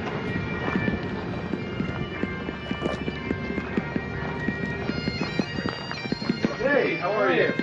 Good. See you. Your brother, your father visited and all that? Yeah.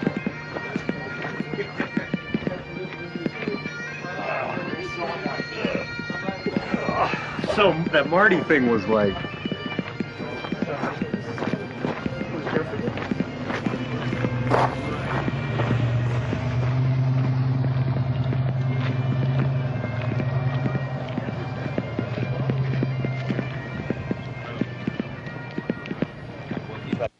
We don't have time in the documentary to show you an entire tour of the 2,700-acre compound in the middle of the gorge. Besides the fact we didn't even have time to see but about 20% of it in between dodging security personnel. Unfortunately, we were using digital tapes that were 1 hour. Several of the confrontations were not caught on tape. We had sheriffs, deputies, Secret Service, you name it, question us on who we were. We just told them we were with the hillbillies. That's where the Bushes stay, you know, because we've got Texas accents.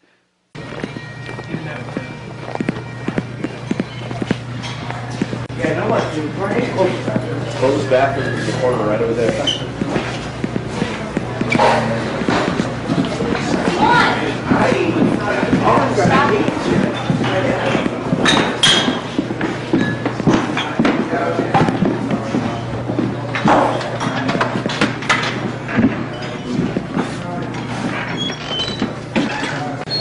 Oh, there they are. Hey, how's it going? Good.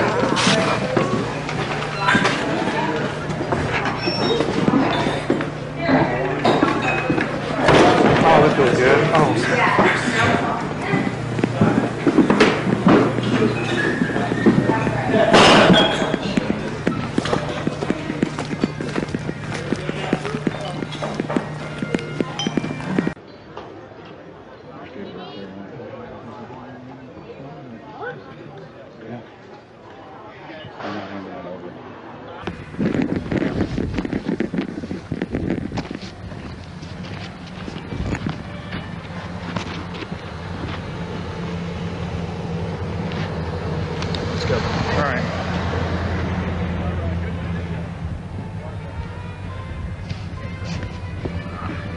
Here's just one of many signs sporting French with skulls adorned with other trappings of death. We also saw signage with Latin and other ancient languages. Now we're about to let you see a little bit of what's going on with the great owl.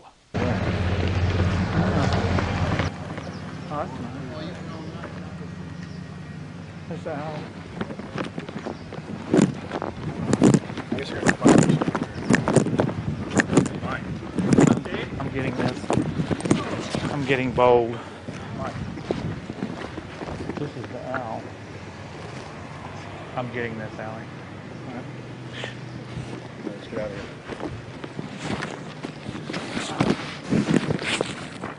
I like that. Here you can see the bottom of the stone owl with the altar and the eternal flame, a Aladdin lamp style urn that continually burns year-round, we're told. And here's a side shot from about 30 yards away of Moloch, the Canaanite deity to which children were sacrificed to in Babylon. And yet another slowed down close shot. Again, the eternal flame burning, the altar, the bottom extremities of the 40-plus foot stone deity, and there is a shot of its head as well. Again, we've slowed down this video because we only actually had about 5 seconds of it on our hidden cameras, so you can have a chance to get a closer look at it. You will see it during the ceremony. Speaking of the ceremony, we were on the left-hand side of the lake, about 150 yards downstream beneath those large redwood trees. Much of the ritual you're going to witness took place on the right-hand side of the lake and at the northern tip beneath Moloch. Keep in mind the scale of the idol compared to those giant redwood trees. It's at least 45 feet tall. Now, the daytime vantage you're witnessing is basically the vantage that we shot the ceremony from at night. This is America, and it's been going on for 120-plus years in Northern California. This is not some new fad. We're talking about something deadly serious. with its roots in ancient history.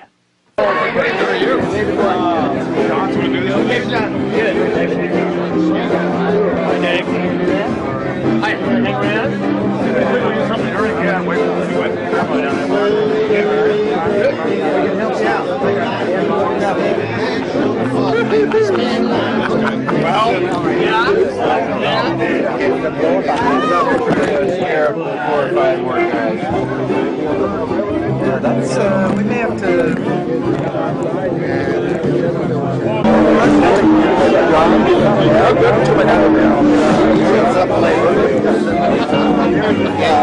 I'm sorry. Why?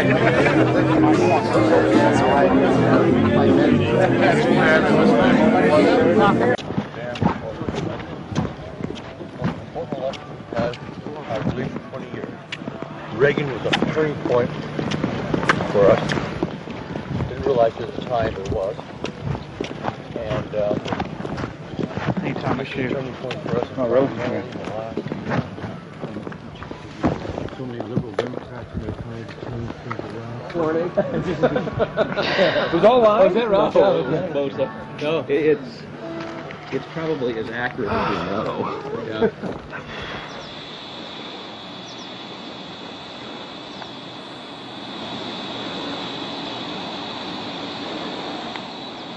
We had already been questioned 3 separate times by the Bohemian Club's security, Secret Service, and Sonoma County Sheriff's Department. To evade discovery, we decided to try for one of the more remote areas of the camp, according to our map, the most southerly side, and a lookout point, an observation deck over the Russian River. While Mike Hansen was watching for the sheriff's deputies that were down the path and over the bridge in a guard shack, I began to shoot the video you just witnessed. After we turned the camera off, one of the Sonoma County Sheriff's deputies showed up and began asking us why we were filming. We calmly told him we were just sightseeing as members of the Bohemian Club. The point that has to be made here, though, is they do have hidden cameras, because there's no way that they would have been able to witness us videotaping from where the guard shack was located. And then upon walking back by the guard shack, we actually witnessed banks of television screens and wires leading up into the redwoods and disappearing. Also visible from the observation deck is the famous sunning area for the establishment lackeys and their pomps. Here you can see some of the fine carpeting out on the floaty. The long history of men enjoying themselves has even been written about in the gossip column of the San Francisco Chronicle, writing that a man on his own often gets invited back to the camp by gay bohemians. Even 100-year-old annals have admitted the homosexual activities. After escaping the sheriff's department, Mike and I traveled high into the hills to wait until dark and the beginning of the cremation of care ceremony.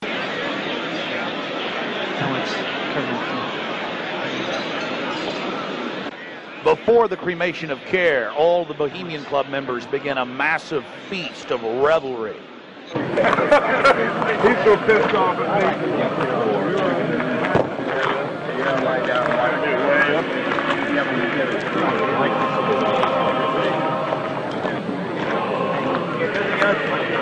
When you walk away from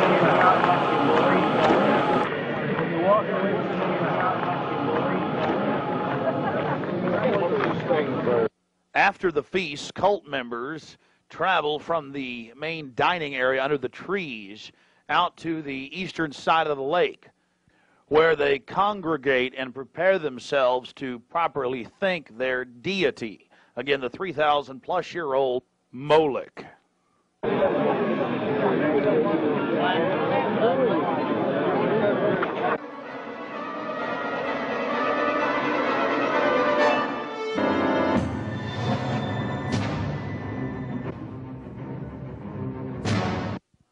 The occult activities are coming up. And then after the actual ritual, we're going to give you some more of the history surrounding it. But first off, I wanted to draw your attention to the program that was given out to the spectators or the viewers. I guess an occultist would call them novices, who actually watched as the priest and their supporters engaged in this ancient rite. Now you're looking at a little demon called PJ that was on the front of the actual program. It's kind of in a Hieronymus Bosch style. He's got a little broom and a dustpan, and he's sweeping something up.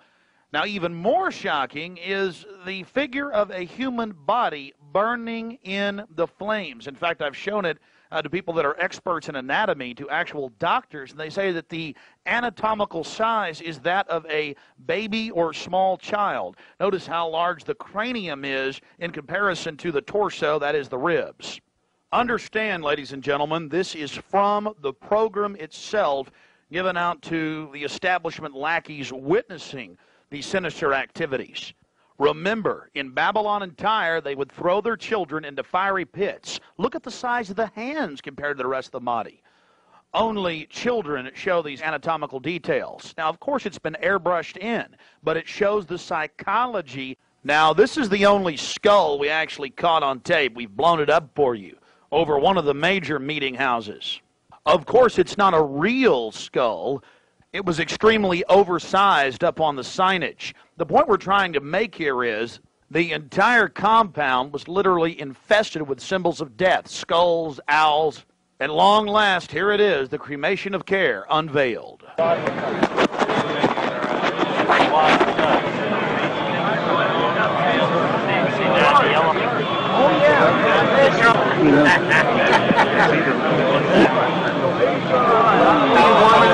Let me get you a coat. We're going to keep it covered up. As we sat there in the darkness, not knowing what we were about to see in the gathering crowd, suddenly, across the small lake, we saw a carriage with men in black and brown cloaks, robes, in front and in back, bearing a bound body. Remember, it was a hidden camera and at somewhat of an angle.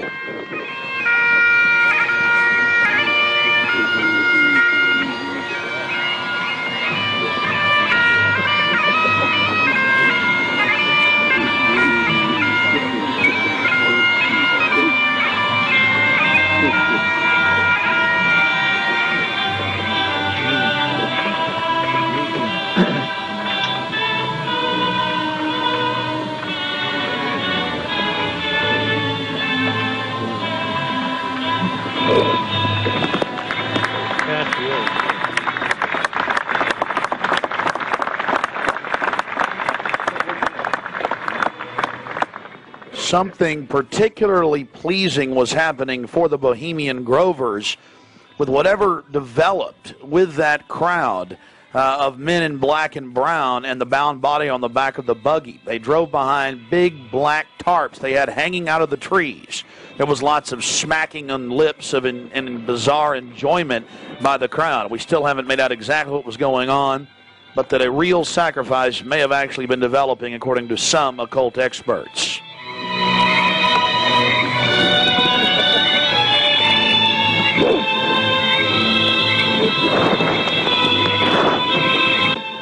All the time in the darkness across the small lake, the men in black were doing something behind the dark curtains hanging from the redwood trees. Then after about 10 more minutes of music, suddenly all around the owl activity began. Here is the main central part of the ritual.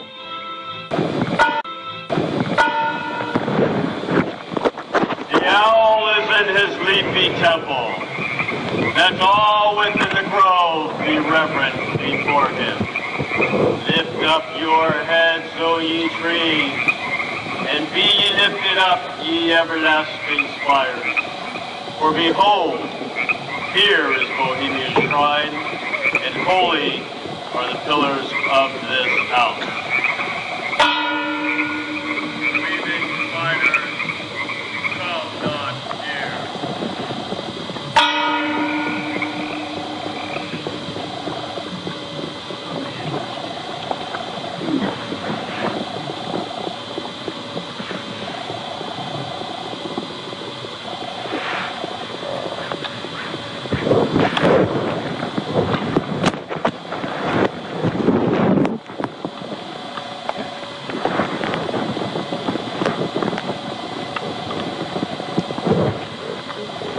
Hail, Bohemians! With the ripple of waters, song of birds, such music as inspires the sinking soul, do we invite you into midsummer's joy. The sky above is blue, sown with stars. The forest floor is heaped with fragrant drift. Evening's cool kiss is yours. The campfires glow. The birth of rosy-fingered dawn. Shake off your sorrows with the city's dust and cast to the winds the cares of life. Let memory bring back the well-loved names of gallant friends who knew and loved this grove. Dear boon companions of the long ago. Aye, let them join us in this ritual. Not a place be empty in our midst. O beauty's vassals, who hold in this gray autumn of the world her springtime in your heart, attend our tale. Gather, ye forest folk, and cast your spell over these mortals. Touch their world-blind eyes with fairy unction. Open their eyes of fancy. Blow all the memories of yesterday and seal the gates of sorrow. It is a dream, and yet not all a dream.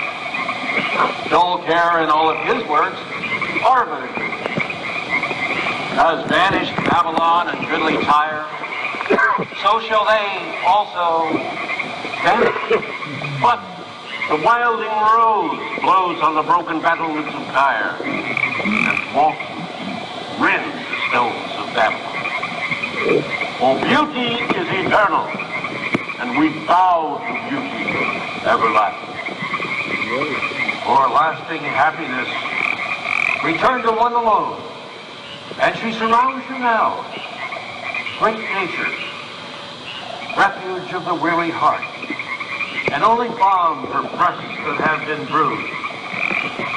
Ye have cool hands for every favored brow, and gentlest silence for the troubled soul. The counsels are most wise. She healeth well, having such ministries as calm and sleep. She is ever faithful. Other friends may fail, but seek ye her in any quiet place. Smiling, she will rise and give to you her kiss. So must ye come as children. Little children that believe nor ever doubt her beauty and her faith, nor deem her tenderness can change or die.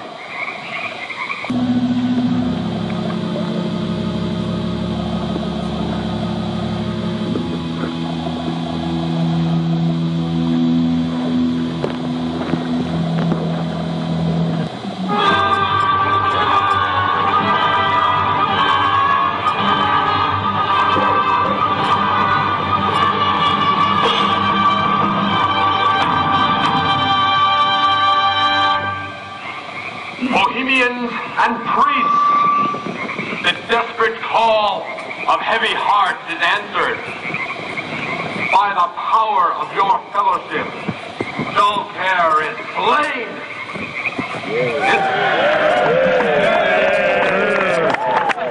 His body has been brought yonder from the funeral pyre to the joyous pipings of a funeral march. Our funeral pyre awaits the corpse of care.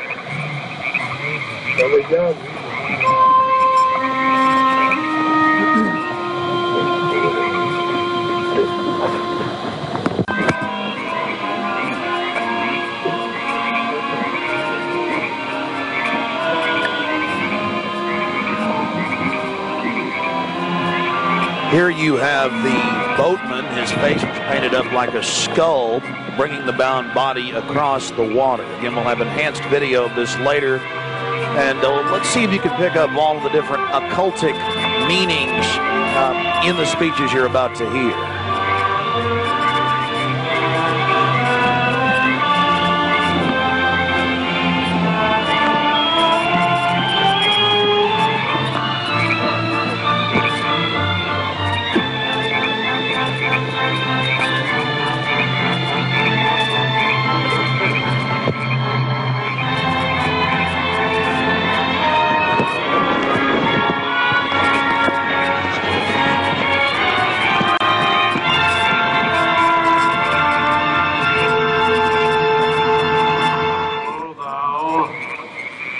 thus buried across the shadowy tide, in all the ancient majesty of death, dull arch enemy of beauty. Not for thee the tender gift or the restful shade. Fire shall have its will of thee, and all the winds make merry with thy dust. Bring fire!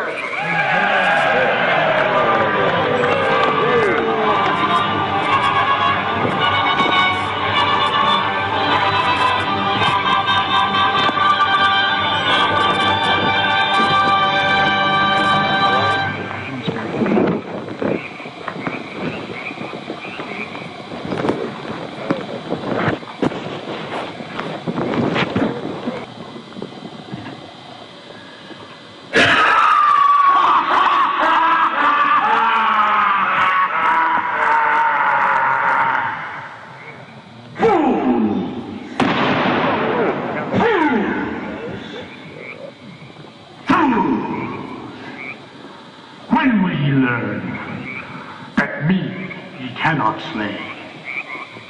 Year after year, he burned me in this grove, lifting your puny shouts of triumph to the stars. But when again he turned your faces to the marketplace, do ye not find me waiting as of old?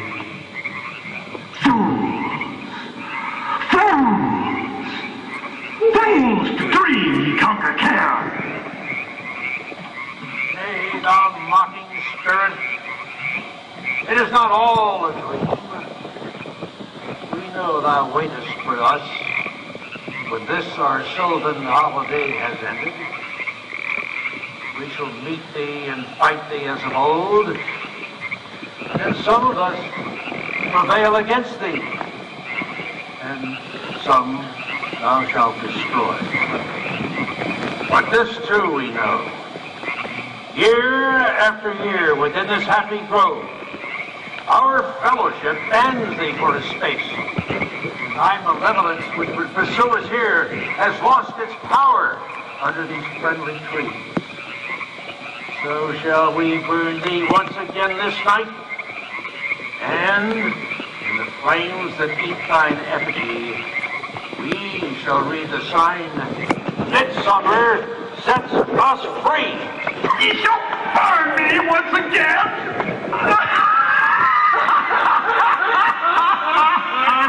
Not with these flames, which hither ye have brought from regions where I reign.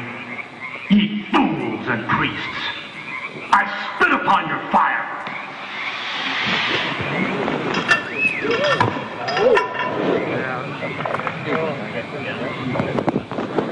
Wow.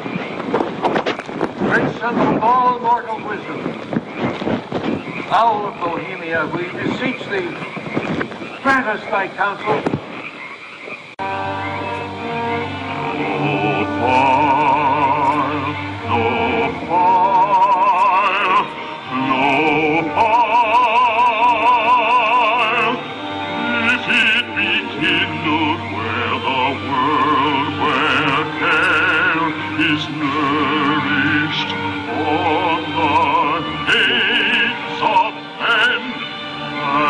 Drive him from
air.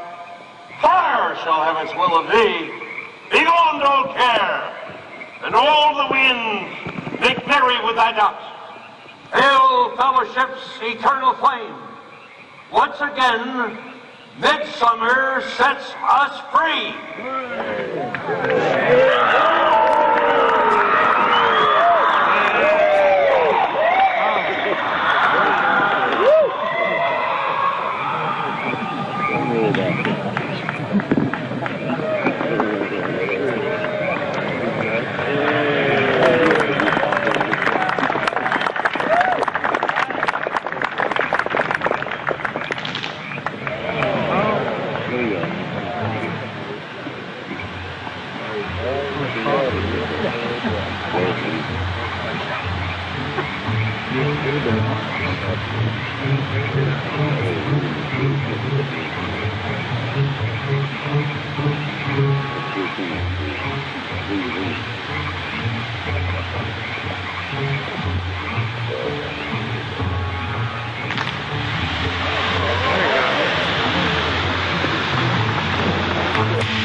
Now we're going to get to some enhanced video, and we'll go play-by-play through some of the more occultic statements, like we shall read the sign in your burned effigy, the bound body. That's exactly what the Druids actually did. They would roast cats, goats, oxen, horses, and watch the pain of how they died, and from this extract some type of mystical energy force or power, and also be able to tell the future.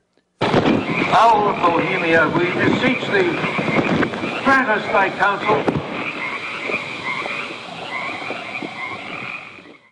Upon further research of the ritual you just witnessed, it becomes clear. It is a mixture of the Babylonian Canaanite cult of Moloch, fused with ancient Druidic rites, where you have the female side of Satan, which they first call out to in the she, and then towards the horn god with the he, mixed with Masonic rites from Scotland. It's very likely that many of the 1,500 to 2,000 member crowd had really no idea what they were actually watching because it was thinly veiled. Here we have some more enhanced video as the boatman, again with his face painted up like a skull, pulls his boat across the small lake towards the high priest with the red of his cloak visible, with his hand outstretched as if he is pulling the damned soul towards him as they throw off their cares, their conscience for what they have to do in the world. Also, you have the arrangement of the circle of higher level priests around him, the high priest in lighter colors, and then the outer rings of red, and then those in black. This is consistent with the darker workings of the occult, not just with the Western countries, but also worldwide. Now, when you see that black edge coming to the field, that's because we zoomed in on the video, and many times the picture was almost out of the screen, so that's the edge of the field or the view of the camera.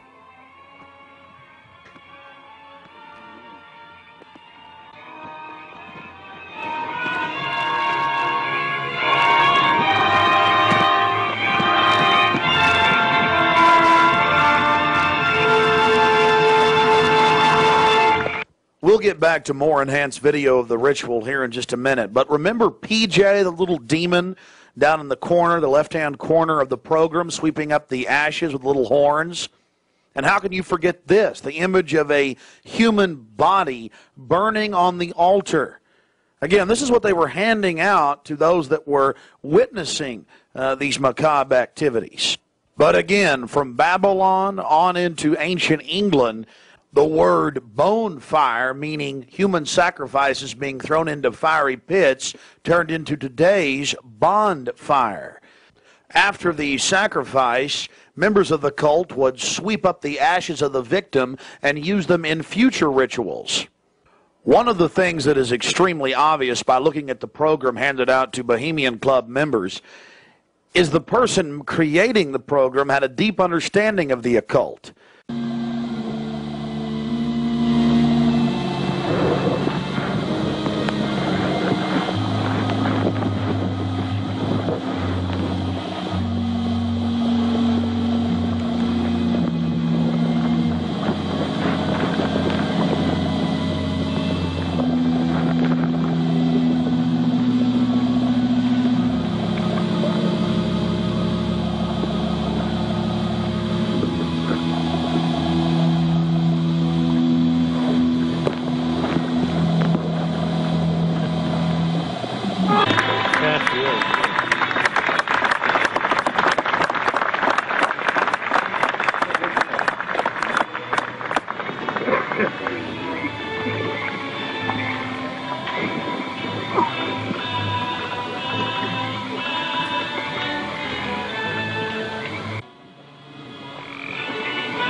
Which would pursue us here has lost its power under these friendly trees.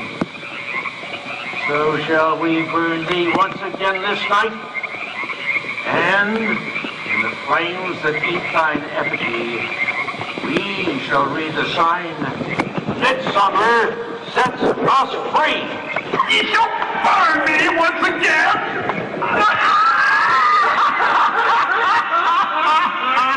Not with these flames, which hither ye have brought from regions where I reign.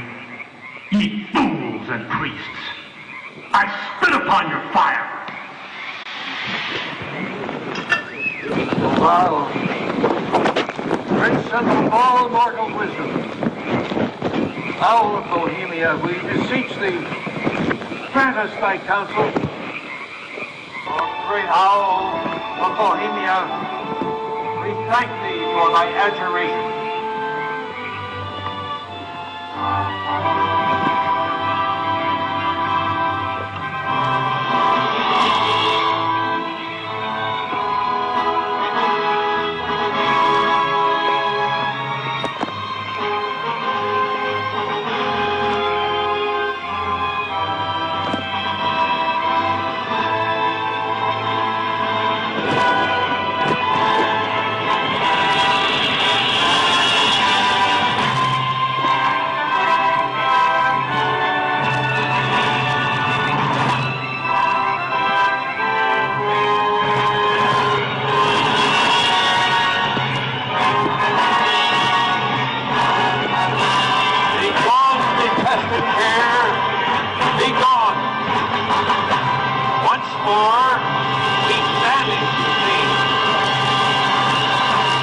Begone, dull care.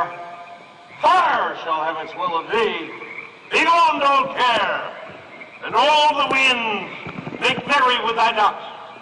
Hail, fellowship's eternal flame. Once again, midsummer sets us free.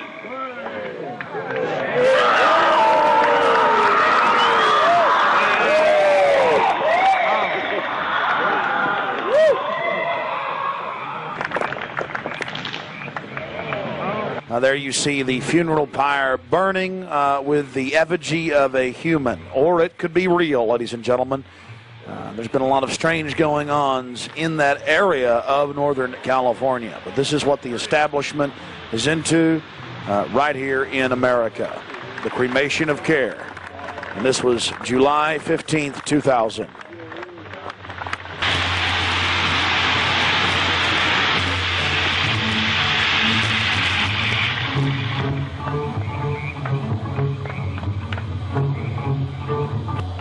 These people are deadly serious, those taking part in the ceremony.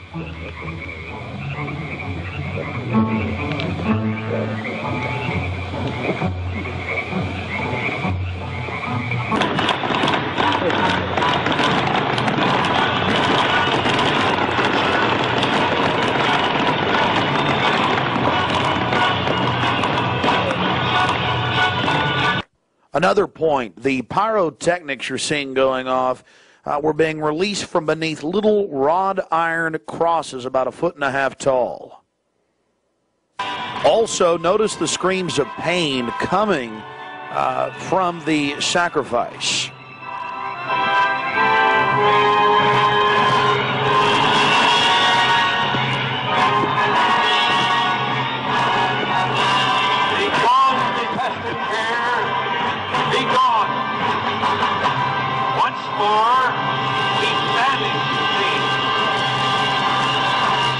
Begone, dull care. Fire shall have its will of thee. Begone, dull care. And all the winds make merry with thy ducks. Hail, fellowship's eternal flame. Once again, midsummer sets us free.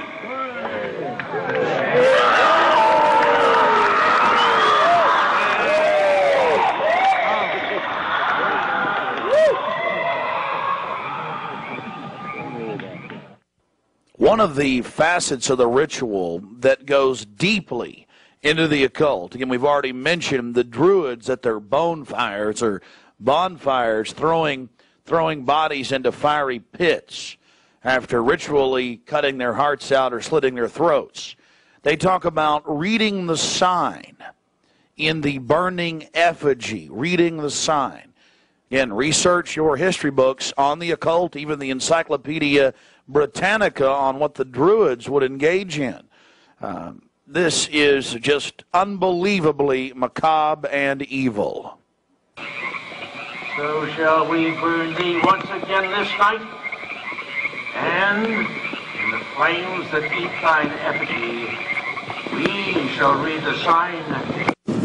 Well, we're going to confront George Bush on Bohemian Grove. George Bush Jr., they've been announcing on CNN, MSNBC, on television last night and today. For the first time in history, they're admitting it, why the vice presidential decision was made at Bohemian Grove. George Bush Sr., the former president, and Colin Powell and others.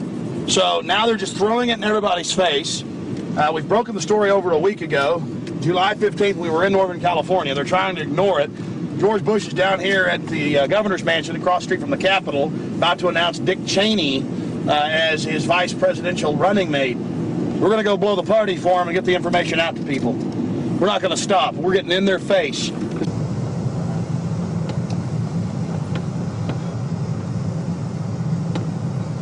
I want to make it clear that I'm neither Republican nor Democrat. But the facts speak for itself. George Bush Sr., Jr., even their grandfather Prescott Bush were all members of the Bohemian Club. So we dropped by to, well, let them know that we're fully aware of their activities. This is massive. This is how George Bush dresses up. Right here. We got him on tape. This is how they dress up. Right here. In red and black robes. A little more pointy, though, like the Klan. We've got him on tape. This is how George Bush dresses. Right here when he's in the Bohemian Grove. This is how he dresses. We've already put it on television. Absolutely disgusting. George Bush isn't a conservative. He's not for family values. He is nothing but a Luciferian twit. A Luciferian twit, Bush. You may think you can feed on the human population. We say no to you. We're on the march. The empire's on the run. Long live the Constitution and death to the New World Order. We stand firm. We stand strong for America against your evil, Bush. And we're going to get this story out, and we're going to continue to push it, because the truth will not be hidden that you are part of a 3,000-plus-year-old devil cult for the owl mowing from Babylon as well as Tyre.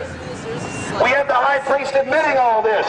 We have it on videotape. It is documented. It is documented. A Luciferian devil worshiper Already people all over Austin are talking about it. We're not afraid of you. We're not afraid of your minions. In fact, we're waking your minions up every day with the hardcore evidence. We know your father met 11 times with Bill Clinton in '91. The whole thing was stage managed. We understand you've been helping to sell this country out, Bush. And we're going to expose you and your Luciferian rights. We have the videotape. This is a massive story. One of the stories of the century. One of the stories of the century. How you had the Luciferian Pope for 121 years in Northern California. I went inside for the cremation of care. I witnessed the entire debacle. Many of these Secret Service agents have been in, no doubt, protecting these people inside of this system. There had to be, in my belief, an occultist, a deep occultist, who designed each of the elements of this ceremony. It wasn't just a bunch of guys sit together at a bar and said, hey, let's have a good time, the cremation of care, and why don't we do this or that. I believe it was purposely designed, each element in its turn, for what they did. No doubt about it. Ladies and gentlemen, you've been watching Dark Secrets inside Bohemian Grove. The facts we've shown in this film are absolutely documented. I would only hope that the people of the world realize the organized evil we're dealing with at almost every level. Republican, Democrat, you name it. They're all working on the same team. Ladies and gentlemen, it's called world government, the New World Order, dehumanization. It's not a joke. It's deadly serious. Unfortunately, they've been breeding societies to think everything's a joke. I'm here to tell you truth is stranger than fiction.